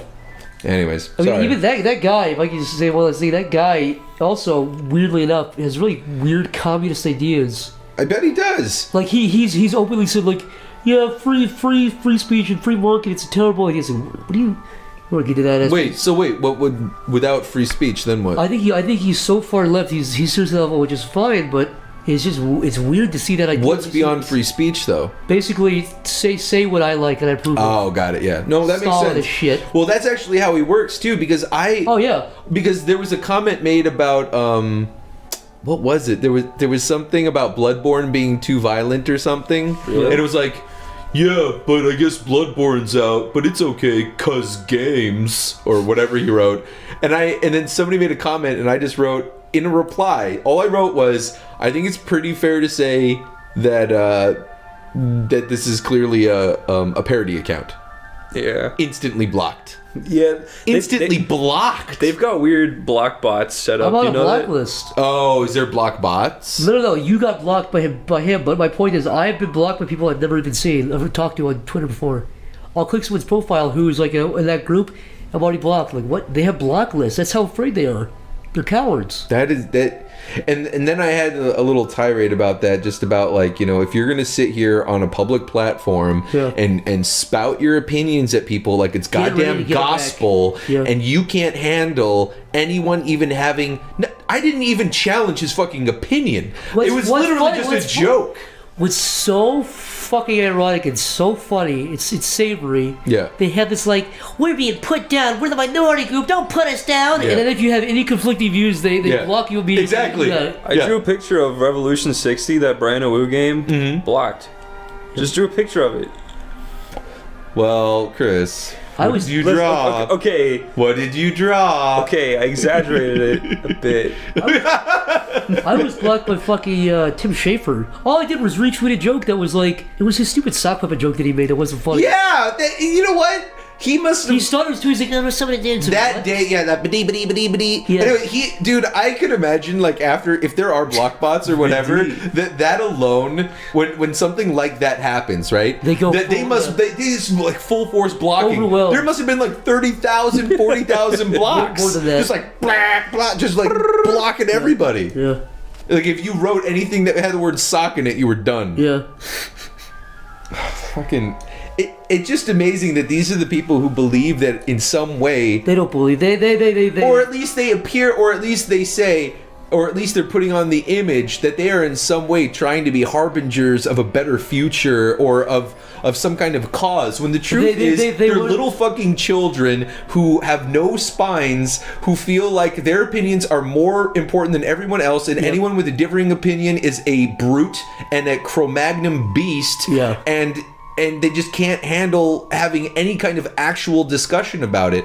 Discussion's scary. Yeah, what if somebody has a different opinion? I would fucking love to sit down. You know me, dude. I'm super civil, man. I would love to just have an honest debate. I know exactly how some of these conversations would go. I don't know, but I kind of know from dealing with other people that seem like them, that we could have the most...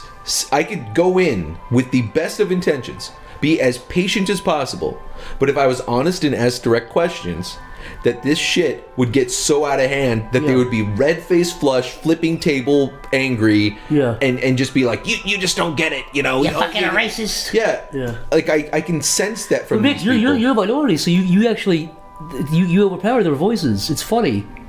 But You know, I would like to believe that they would say say you're a that. self-loathing Asian. Yeah, something like that. You kind of are, though, Meg. I love my Asian side. When I sign my custom... Internalized racism. When I go across... Yellow smello. I only said that once, and I said it to you when I was pointing at your dirty piss stains. But I whenever I come into the country or leave the country or whatever, when I have to fill out the forms and shit, I always write Asian American. I've always done that since I was a kid. That's what I did, and I never changed it. I mean, now I don't look Asian at all, but when I was a kid, I did, and I was with my Asian family, so it just made sense that I would do that. Okay. Speaking of Chris Cuniff? Who the flip? Cuniffy. Okay, change your last name. Kniffy? It's pissing everybody off here, as you can tell. You're like shaking your head. Chris right now is breathing heavily, and he has a red face, and there's tears down his eyes. Yeah. He's turning green. Yeah. I'm really pissed. He asks, have you ever traveled overseas? If so, where? Yes, Ireland. Was that it? Just Ireland? Yeah. That's cool. Yeah, he stayed at a hotel that was like right next to me. He didn't even say hi to me once. Wait a minute. No. Yeah. You liar. I saw him one day and ran back to my place. Slammed the hotel room door and said, "Don't come in." Yeah. You had both hands on the door. You're breathing heavily. I was like, "What?" You're so scared. Sweating. Don't come in, I have a gun. Zach visited me. You visited me twice. No, I didn't. Yeah, he did. I did. I visited you once. He was not twice. There was once. I visited you. It was just so long. It felt like twice. It was September to November 2012. It was too long. It was cool. Was it? Me and Zach, we saw many things. What do you? Okay, hold on. Somebody goes to Ireland. Like, you're in Ireland, right, Chris? Yeah. So I'm like, hey, I want to go to Ireland. Yeah. You're like, yeah, come on over. Yeah. What the fuck do we do? What do we do? Okay. And I'm like, hey, I'm coming out to Ireland. And you're like, oh, okay, yeah.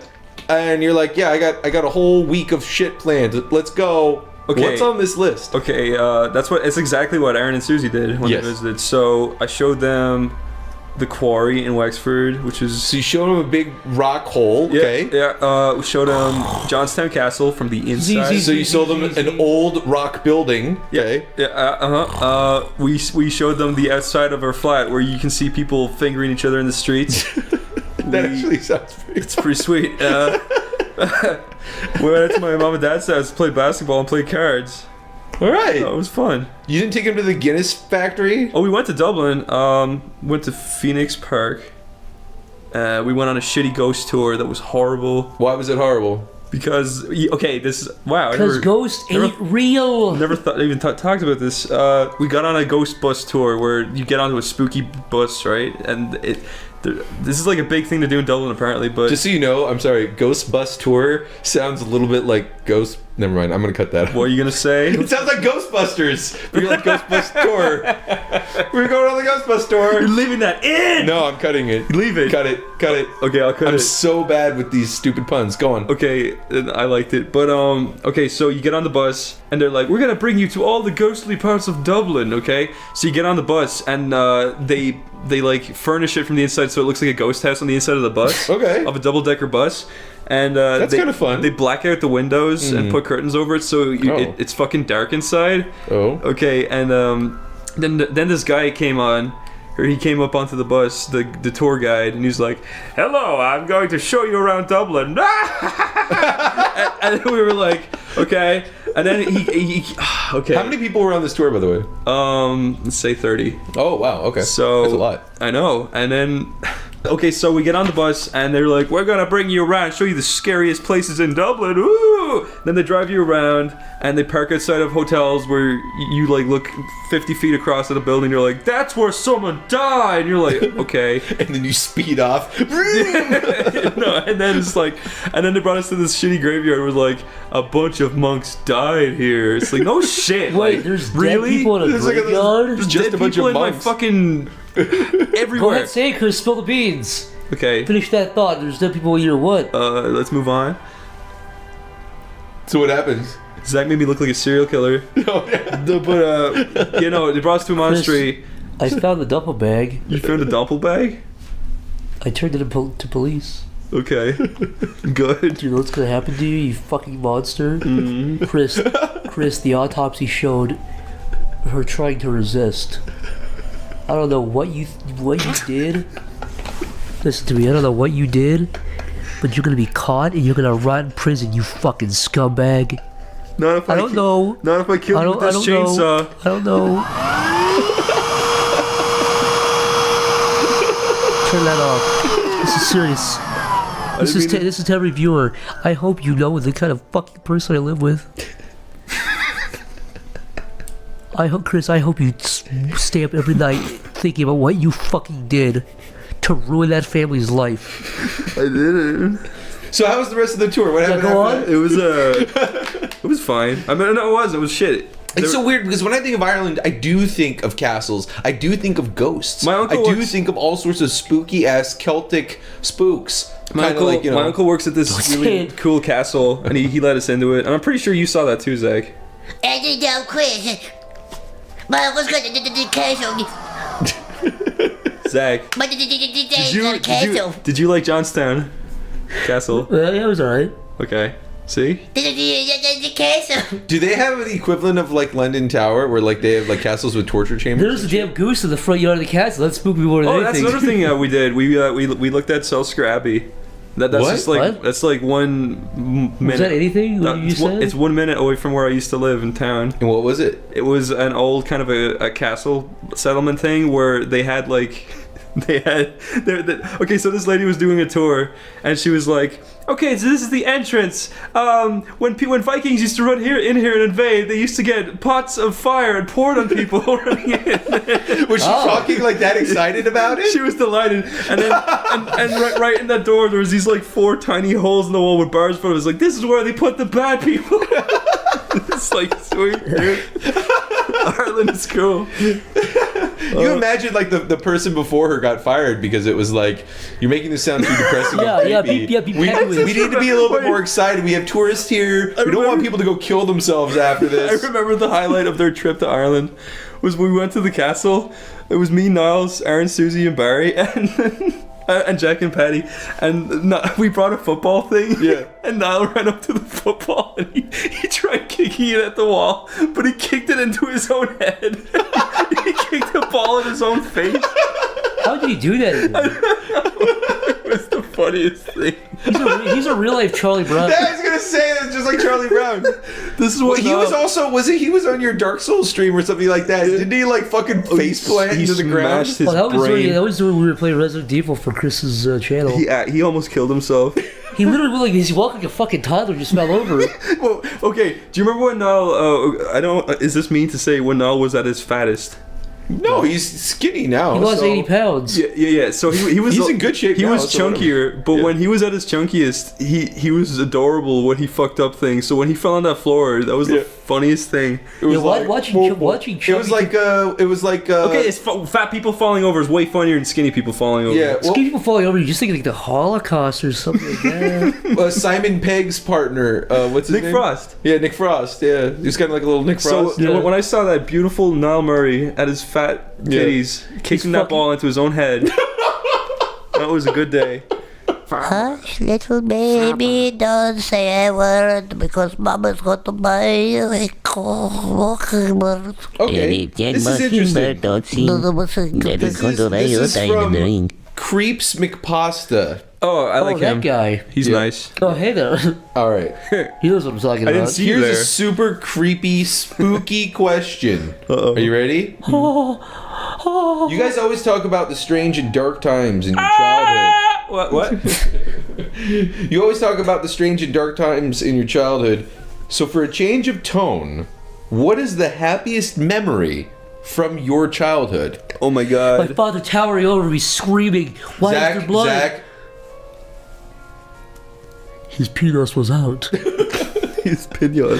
I thought the happiest time was when your dad protected you from the guy by doing a backflip. Yes, that is a real My story. happiest memory is this happy memories? Yeah, what's the happiest memory from your childhood? Okay, one time I was in the Irish countryside near my grandmother's house, sitting under a beautiful apple tree, and the sun was shining down, beating down on the tree. Shut the fuck up. No, this is serious. I was in the shade. It was perfect day. Yeah. When a actual horse walked up to me, and being under an apple tree, I grabbed the apple and I fed it to the horse.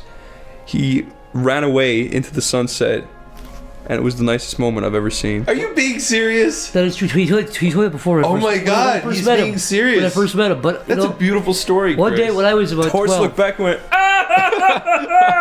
he ran away. one day when I was 12, I was laying on the grass under an apple tree. And it looked down and went, No, that's not true. It was sort of yours, but not directly yours. Okay. I picked up a fucking fat worm from the ground. I held it up to the sky and said, "Hello, Salah." A big hawk came down, picked it up, and grabbed me by the hand. And he flew me over the earth and showed me it. And he put me back down. Zach, do you want to do an eagle improv? Okay. Okay, Mick, do you want to take part in our eagle improv? Sure. Okay, I'll start the story and Zach will go, then you go, okay? Alright. Okay, Mick is sitting in the sitting room when a giant American bald eagle smashes through the window with a small jewel in his talon. He opens his talon to give the jewel. Nick grabs the jewel with his big fucking crypt keeper hand. He looks at it and hisses. Yes! He then grabs the eagle by its head. Why are you speaking third person? It's you. I swing the eagle by its neck like a lasso over my head and fling it into the sky while grabbing its leg it then pulls me up into the outer stratosphere. Mick grabs the small jewel in his hand. Yes. He's nearing the sun. He throws the jewel. It beats towards the sun with a thriving force. With small chunks breaking off now. Mick wakes up. He's shaking in his bed. His cock is limp with his dry jizz. I must have passed out. Whoops. The end. There was no conclusion. It's not the end. Mick wakes up again. Oh no. He wakes up again, except this time he's standing over Zach's dead body, He wakes up again. which is He's also alive. caked in jizz. Zach wakes up and then he realized it was all a dream and he No, killed then me. Mick woke No. up after that. And, No. and Chris No. and Mick Mick have wakes their up. dicks in Zach's eyes. Mick! The eagle wakes up. Ooh, the eagle screams. That was awful. Yeah, let's go. That was Eagle Improv Hour. There you go. That's the Eagle Improv. Eagle No, I wake up again. Zach's fucking blood and cum crust into a small little stone. It becomes which alive. I then. That was the jewel. It is the jewel. It was the jewel all along. That's not. I wrapped it all up. You can't make Okay, a jewel out of I wrapped let's, it all let's up. do another one. You want to do an improv? Mario is sitting on his bed eating a slice of pizza and getting fucking pizza grease all over himself. Luigi walks in and says... Luigi walks in and says... He says, "What are you doing, you fucking No, fat you piece of can't shit?" steal my improv. Come on. Okay, let's do an actual improv. We didn't finish Mario. I'm Mario. You're Luigi. I'm Luigi. You're Princess Toad. You're Princess Toad. Princess Toad boy. Okay, you're Mario. Oh, this pizza. I like the flavor, the different flavors. Mario, get come on now. Papa John's. Stop. Papa John's never fails to deliver on their delicious pizza deals. Go to papajohns.com right now. The Papa will give you a free drink and extra chicken poppers if you order a free pizza right now. The end. It's over. That's it. My ear popped from laughing. Let's answer the question. What the fuck were you even talking about? Your favorite childhood memory was fucking Oh yeah, how the fuck did we get on Eagles? talking to horses and eating Oh, apples. I did. I used to bribe Eagles. Why did I do that?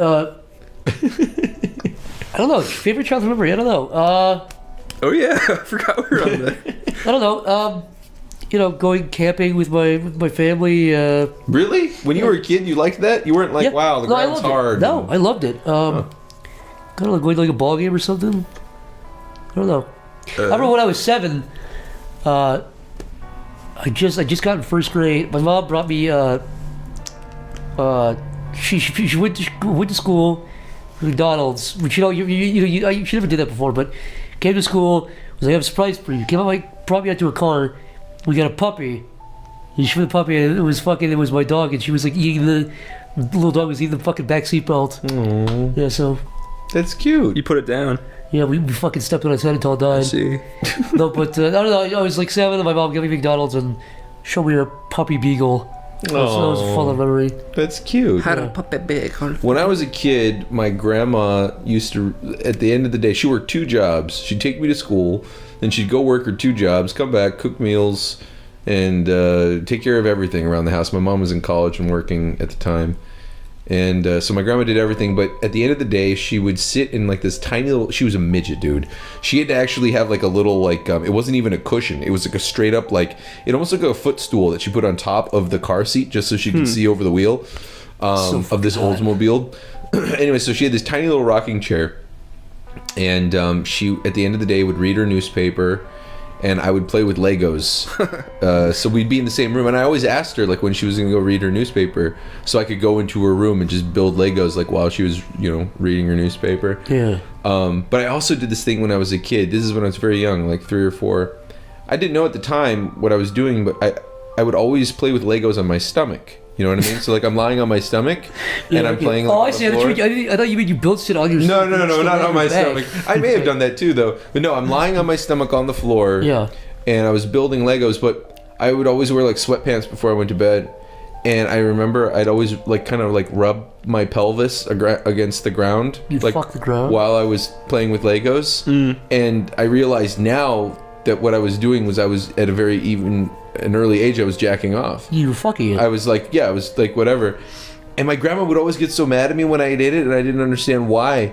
But she'd always be like, 哎呀，你在扭来扭去. It's like, you're always like wriggling around on the ground. Did she know what you were doing? But I think she knew what I was doing, so she was like trying not to be like... Don't jack off? Yeah, don't jack off. That's really weird. Okay, wait, sorry. No, but that was still like one of the best memories I have of my childhood. Can I tell you something weird that like I've had this fucking memory in my head my whole life, and I like always forget to tell it. Is it real? Yeah, no, it's real. Yeah, okay. Is that it's like the same thing. When I was younger, I have a very vivid memory of sitting in my grandmother's kitchen with my uncle, my granddad, my grandma, my mom, and my dad. Yeah. And I was playing. I was rubbing my dick through my pants, like pretty hard, just like rubbing my dick. Yeah. And I just remember everyone in the room saying, "Chris, you have to stop doing that. Like, you have to like." It's But no one was telling you what you were doing. They were just like, "Oh, stop, just stop." No, but they were like, "Chris, you're not supposed to be doing that. It's like this very dirty behavior." How old were you? Fucking 3 or 4. Yeah. But I just remember just being like, but I like the way it feels, and they're just like, no, Chris, it doesn't matter. You have to stop doing that. But I just always just touch my dick in public, like constantly. Do you now? No. I touch my balls a lot without realizing. You ever kind of realize your hands in your pants? You know what though? I went through a phase where I was like really against touching my junk like in public. Yeah. And I don't know if it's just because I don't know what happened, but I kind of like stopped caring about it. Like I went through a phase where like I didn't want to do it.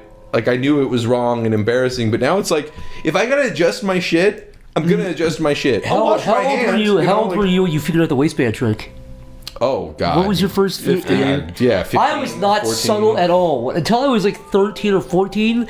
I used to get erections like in class, Yeah. and then the bell would ring. And I was like, I have to walk to the next class, so I had to do one of two It things. took you that long to figure out you could just like. Well, You can't listen, flip your dick up into your shirt while you're in class. You can't if you're stealthy. I learned how to do it. My point is, there's two things I would do if I had an erection. I had to walk to a different class. Yeah. One, I would like try to put books or a bag like in front of me. Of course. But if that didn't work, two, I would just put both of my hands in my pockets and lift my pockets up. But it didn't fool you because I just looked like I had an erection and I was also walking like an idiot. Yeah, look at your three thumbs. It didn't fool one fucking person. Jeez. But Yeah, no, the waistband trick is good. The only problem though is like I did the waistband trick in high school a long time ago.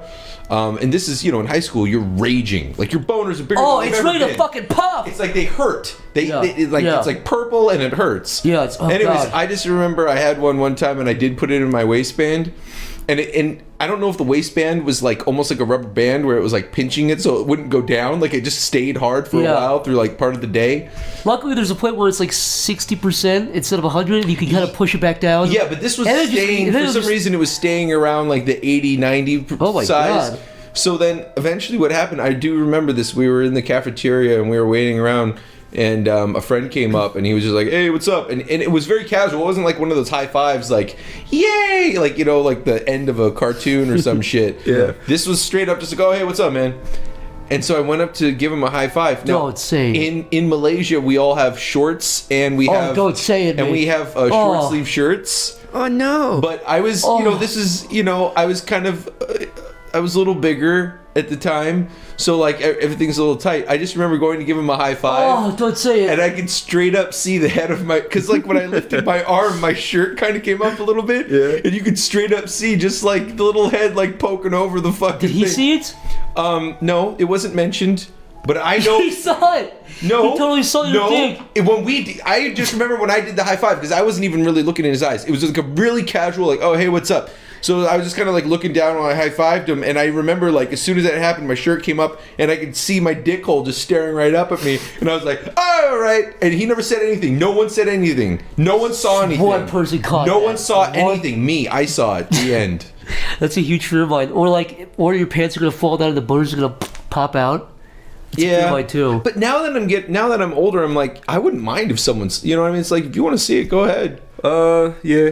Do you guys remember when you were younger and you touched the tip of your dick and you'd be like, oh, I can't, it's too much. Oh, you mean like the sensitivity of it? Yeah. Do you remember that? Or is yours still like that? Because mine's sure not anymore. No, mine's definitely not anymore. I can slap it around. I mean, it's covered in calluses. I could punch and it. scabs. I could drop a cinder block onto my tip and blow it up. I think, you just spend so much time with it, you're so used to it. But I think back then, especially... I was getting boners all the time when I was a kid. I remember that. Like I could get a boner doing anything.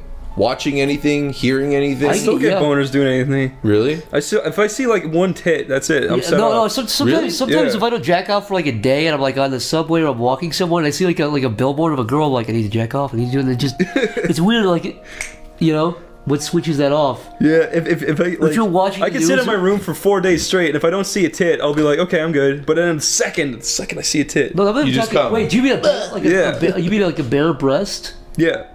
No, if I see a girl, like if I don't do it for a day, I'm like, oh, look at that, I need to jack off. What if Chris got out of the shower and it was really steamy, so it was kind of hard to see, and you just saw his butt? You saw my curves. Yeah. Would you think you'd get horny? Did you have a hot girl butt? Yeah. He kind of does. I do. I got a big fat ass. I don't think so. I might feel really conflicted and then want to kill myself for a day and then I just jack off the next day and try to forget it. When I was on the school tour in France and in high school, I was walking up the steps and some guy behind me was like, Chris, you've got a nice girl ass. You do kind of have a girl butt. I was like, thanks. Then. I didn't want to talk to him anymore. I wouldn't either. Zach, you got a little boy butt. I have a flat ass. I have a white boy ass. You've got a dog ass. You've got like shoulder blades. He has no butt cheeks. Like shoulder blades for an ass. His butthole just like podcast. sticks out. Stop the podcast right now. This is not a joke. You've got two baby fingers for an ass. We've been doing this for so long and it's been fun, but You going? Are you done? Oh, the poor baby.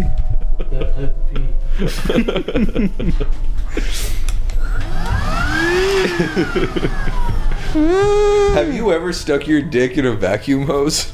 I tried once when I was a kid. Did you really? Yeah. While it was going?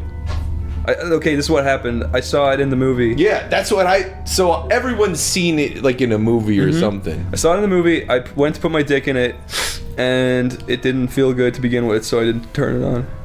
I did date a girl I didn't date her. I hooked up with a girl a long time ago who I guess didn't quite understand the principles of a blowjob. Well, initially, it's actually kind of got a little bit of a backstory, only because, so we were at a party, everyone was hanging out, and we ended up hooking up. This is after I lost some weight. Farty party. Yeah. Yeah. And I farted on her, and then she was like, yeah, let's do it. Yeah. So we went in, we were making out, we were doing this, she was like grabbing my stuff, and I was, touching her boobs. Back then, touching boobs was such a big deal. Now it's kind of like, It's like, they're there. I still like him a lot. No, they're really pretty, and I think they're beautiful. And if a girl, but from my experience, so many girls have been like if you suck on her tit or something, she's kind of like, like whatever. Like they don't really seem to fucking care at all. Okay, I've had one girl in my life who genuinely didn't care, and it really made me sad. Yeah. What are you talking about? Well, no, girl, if you suck on a titty and the girl just doesn't respond, it's just like, I don't feel anything, then it kind of ruins it. I've gotten that more than once, and then eventually I just kind of gave up. I was like, well, I thought I was sucking this because you enjoyed it. Yeah. It wasn't like, It really just ruined my day. Anyway, so we were hooking up, and she was grabbing my junk, and I was touching her boobie. And nice, dude. Yeah. That's up. And then eventually, the pants came off, and she did this thing where she was like licking it like from the side. Like I thought it was very erotic at first, where she was like kind of licking the sides of it, and then she started blowing on it. Now I don't know if you know this. Wait. But if you no, a literally, blowjob does not consist of. I understand. Wait, really? So essentially, I don't know if you guys can imagine this, but when she was licking it, it got very wet, yeah? But then she blew on it, which made it very cold. And dry, probably, at some point? Yeah, well, it didn't go on that long. But I just remember it being so cold. Like, it was all wet, and then she's like... I was like, what is going... How old was she? This was when we were 16.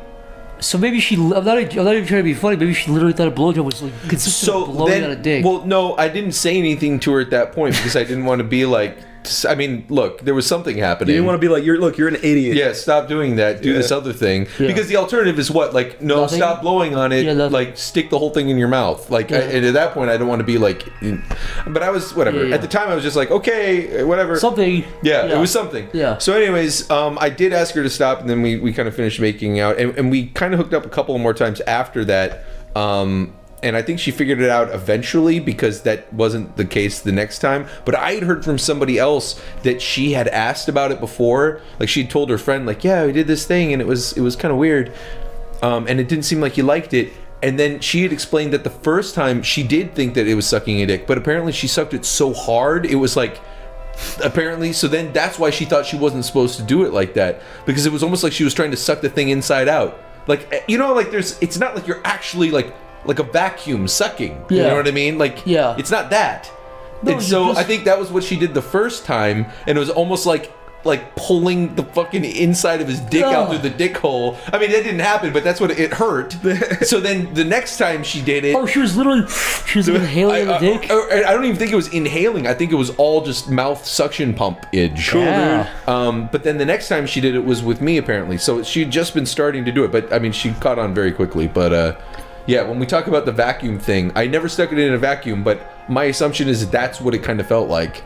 If you don't have a ton of experience... And everyone's different on like how much like friction or how much, you know, tension they want. Like some people, I've seen guys that are literally like, you know, tug it, you know, like smack the shit out of it. Can I say? Yeah. Do you ever get the feeling when you're with a girl and she starts jerking off, you're like, let me show you how it's done? Do you ever kind of get there? You're like, no, let me show you. But the exact same thing goes with girls. Yeah. You're sitting there with your fingers just kind of like fiddling around, and they're like, just chill out. Just sit back. Yeah. I'll do it. And it's weird because when girls do it, they always do it just like on the top part. You know what I mean? Like they're doing it just right at the very tippy top. But whenever you talk about like quote unquote fingering girls, you know, guys are trying to fucking like karate chop the insides of them, like just like go. And it's like, well, clearly one feels better than the other. Yeah. So it's like, why would you even just tell me what to do? You finger the top to make her come, you see, fast. Yeah. But the inside feels better overall. No, you stick your dick there, and then you can finger the top part. One time I had sex. Yeah. It was good. That's it. With a gorilla who came into your village. Brutus. Turned out it was a fucking monkey. I hit the monkey with a stick. The monkey screamed. I keep hitting him. His eye come out. I scream too. I put the stick in his brain. I twist. The monkey fall over. He died. The monkey never come back. And that was the first time Chris had sex. And that's how Chris fucked somebody. Yeah, I just stood in the tree. I walk into the village, the monkey village. I find the oldest monkey. I fuck it and show my dominance. The monkey never fuck with me again. Zach, we should just ship you off to Africa. I know that's You'd be a tribal that's an impeccable lord. Yeah. Do you think like soon like some doctor will discover like a hormone to make you grow hair all over your body like Sasquatch, and he'll do it to himself, and then he'll live in the woods so people think he's Sasquatch? You mean Mick Lauer? I'm covered in hair. If I didn't shave every day, I would be a werewolf. Really? Yeah. Yeah, but I'm saying like Sasquatch level. There is actually a thing that does that. Have you seen it? The circus guys? Yeah. I mean, the hair grows all the way up to pretty much their eyeballs. Really? Yeah. You ever saw it before? No. There were a whole bunch of brothers. It was like in Mexico or something. We can Google pictures later, but it's a real thing. It's some genetic thing, but like... But it literally grows all over and it's like very kind of curly and dense too. It's not good hair. Yeah, it's not like a Sasquatch like long, flowy, you know, whatever. Yeah. It's like this like very tight, it's not like a Jewish kid's cubey hair. shit. Yeah. Oh, weird. Yeah, it's like an afro over your whole body. Yeah. Cool, dude. I don't know. I mean, they're in the circus. Maybe they like that. I wonder if girls like that. You know what? I saw a fact. This is an actual biological fact that men have body hair to attract mates. You know what's fucking bullshit? Girls who are like, I like bald guys. It's like Fuck you, Zach. No, I'm serious. I'm serious. you. I'm serious. No. Shut up! I don't want to hear it. Let me explain. Look, everybody here is baldy, all right? Let me explain. I am the only one that's bald. Give me 5 years. I'll be baldy and ugly. The point Give me is, 2. girls, Go. whenever people see like a guy when they come over, it's like, oh, just shave it off. It just be bald. Bald can look good. It's like, Dude, no. it's like gross. You should shave it off if you exactly. got a But my point is, they're like, girls find guys with shaved heads attractive. It's the same girls it's the same people who are like, yeah, I like nerdy guys. Like you like Bruce Willis and fucking Vin Diesel, you idiot. You if you see a lumpy fucking doughy guy and he shaves his head, he just looks like he has cancer now. Don't fucking lie to guys. Please be honest. Yeah. That's what I can't stand when I see that. I like guys with shaved heads. Own it. It's like, no, that guy will be dumpy and have acne and now be bald too. Yeah. You fucking liar. I think when girls say they like hairy guys too, I think they mean like they got a hairy chest. Yeah, no, exactly. It's like, and they've got like this, like, you know, this very kind of picture perfect, like they want like Hugh Jackman. Yeah, and it's like Wolverine. Yeah, yeah. You don't want a hairy guys. You want fucking Hugh Jackman. The real hairy guys are the ones with like these straggly patches of fucking alfalfa sprouts on their shoulders, like me. And that is what it actually looks like when you look. If you're gonna say you like equality, be honest. All right, guys don't. Is there equivalent for guys to do that? I don't think guys really do that. No, I mean, hold on. Guys will say they like. Guys like girls with small boobs. Some guys like or say big that. boobs or whatever. Or big boobs. Yeah, okay, I guess we do that. We're all pieces of shit. And that's not always the case. It's like you say you like a girl with small boobs, but she's got a. You really just want like fucking nice looking titties. What's that chick who? You know what? They're not Hollywood big boobs. They're like, you know what I mean? Yeah. So when you say small, I mean, sometimes you'll see like the 12-year-old boobs, and you're like, clearly that's not what you're looking for. Some people have that. Yeah. So you can't just be like, oh yeah, I like small boobs. Look, all I'm saying is, if you're gonna be honest, I'm saying 9/11 was an inside job, but the Reptoids did it. Reptoid, where is Reptoid? I wish there was a series about Reptoid. All of Reptoid's adventures. Besides 9/11, what else? I prefer. What else did Reptoid do? I feel like Reptoid is a way funnier word than reptilian. It's just such a stupid word. Do you think there's aliens among us, Zach? No. Not at all? I don't think we've ever made contact. Among us? I don't think we've ever made contact. Yeah. I don't. But I could be wrong. I feel like it would be a lot more like War of the Worlds, where like if we made contact, like if they came to Earth, there would instantaneously be a huge outbreak either for them or for us. It would really suck if like there would be a microbe that we were carrying that would either wipe them out instantly or wipe us out. A good movie would be like if aliens came like a big warship, but they were peaceful, but they landed in like Iraq or something. Oh God, that'd be a sweet movie. God. This comes from Angus T. Jones. All right, Angus. What do you guys think of my hit show 2.5 Men? Angus, is this really you? Is it the real? I wouldn't be surprised. It's the real Angus T. Jones, you guys. Fuck you, Angus. You're no fan of us. Fuck off. What's the deal with The Big Bang Theory? How is that still a show?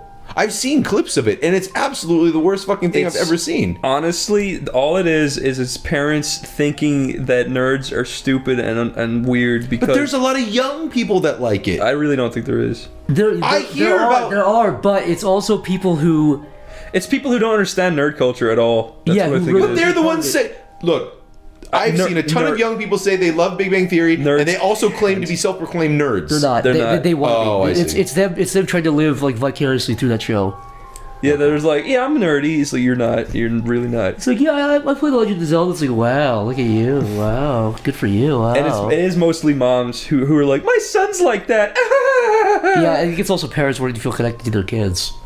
Really? If you want to feel connected to your kid, kill it. Go in his room and you suck his dick, dude.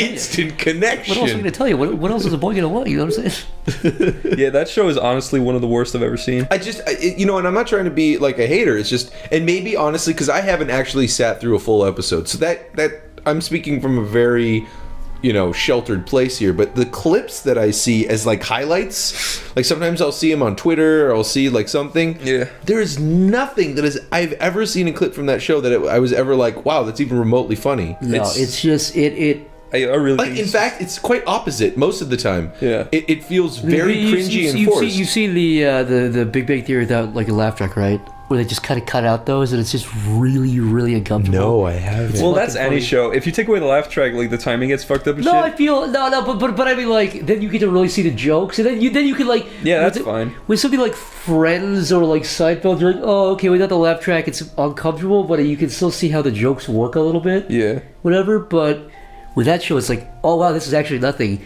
Like the jokes are like, I want to play Super Mario Bros. There's like a laugh track, and you're like, what? Why is that? Because everyone laughs after. So there's everything. A laugh track for that show? Yeah. Because it doesn't look like it's shot like in front of a live studio audience. No, it's not. So why the fuck is there a laugh track? Oh, that happens to a lot of shows now. Yeah, there's a lot of shows like that. Yeah.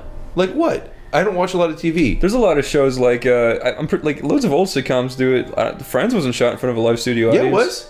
No, it wasn't. Friends? I thought it was. I don't think I thought so. Friends, Seinfeld, Really? Frasier. I know Fresh Prince was because they had that one joke. Yeah, Fresh Prince. Fresh Prince because they had that one joke where it was really weird, like a fourth wall joke where Will Smith like runs off the stage and runs through the audience. It was really bizarre. Yeah, I thought a bunch of those were shot before a live studio audience. It was very stupid. I think that's seriously like a 80s. But you know what? Even if Friends wasn't though, even if Friends wasn't, the way it's shot, looks like they're trying to emulate it. Basically. Yeah.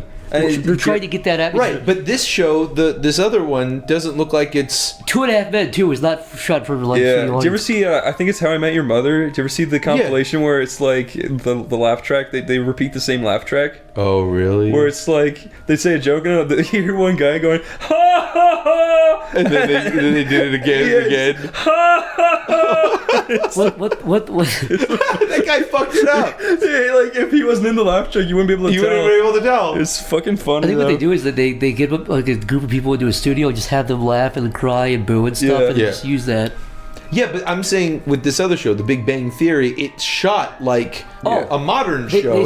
They stopped. I think live studio audiences stopped being a thing in the 80s, in like 90s. The purpose of a laugh track most of the time is to make the viewer feel like he's part of the laugh. It's okay to laugh, yeah. It's seriously like, 'cause if you're seeing stand-up in Preemptive your laugh. room compared to if you're in a theater or something, it's a way different feeling. Because you have other people laughing with you. It's also like watching a comedy with friends or by yourself. Right. Or even like a movie theaters, if you want to go that simple. Yeah. It's usually those experiences are better because you tend to laugh with the audience. I feel like the actual theater, like Broadway, is a much better example of that kind of infectious. Exactly. You wouldn't clap maybe, but like all of a sudden 4 other people are clapping over there, and then everyone starts clapping, or the standing and then the laughing and shit. Yeah. We did it when we saw Chris and I saw Les Mis in New York. Yeah. They had this thing. There was like the ending of it was like it was like a standing ovation for like 10 minutes, and then the fucking actors came out, like the Les Mis actors came out, and they were like, "Help us fight AIDS," and we're like, "What?" Yeah. Really, they never do that. They're like, "Help us fight AIDS. AIDS kills people because it's AIDS. If you buy this AIDS poster," it's like, what the? It was really weird. Yeah, they ruined the atmosphere was gone. It's a noble. No, it was like, I get it. But it's the same thing. It was jarring. It's the same thing as putting someone at the end of a fucking cashier. It's like they're helping you, so you pay them. It's like, just don't do that. I'll donate if I want. Make it aware some different way. I hate that shit. Yeah. Like, I saw Les Mis. I wanted to fucking feel like Les Mis coming out of it, not fucking fight AIDS. It is interesting that's like the last taste you exactly. It's like you ate this beautiful cake, and at the very end, there's like fucking penny. Yeah. And you're like sucking on a penny at the end of it. And you're like, eh. They should have done that before the show, realistically. Yeah. That would have been perfect. Yeah.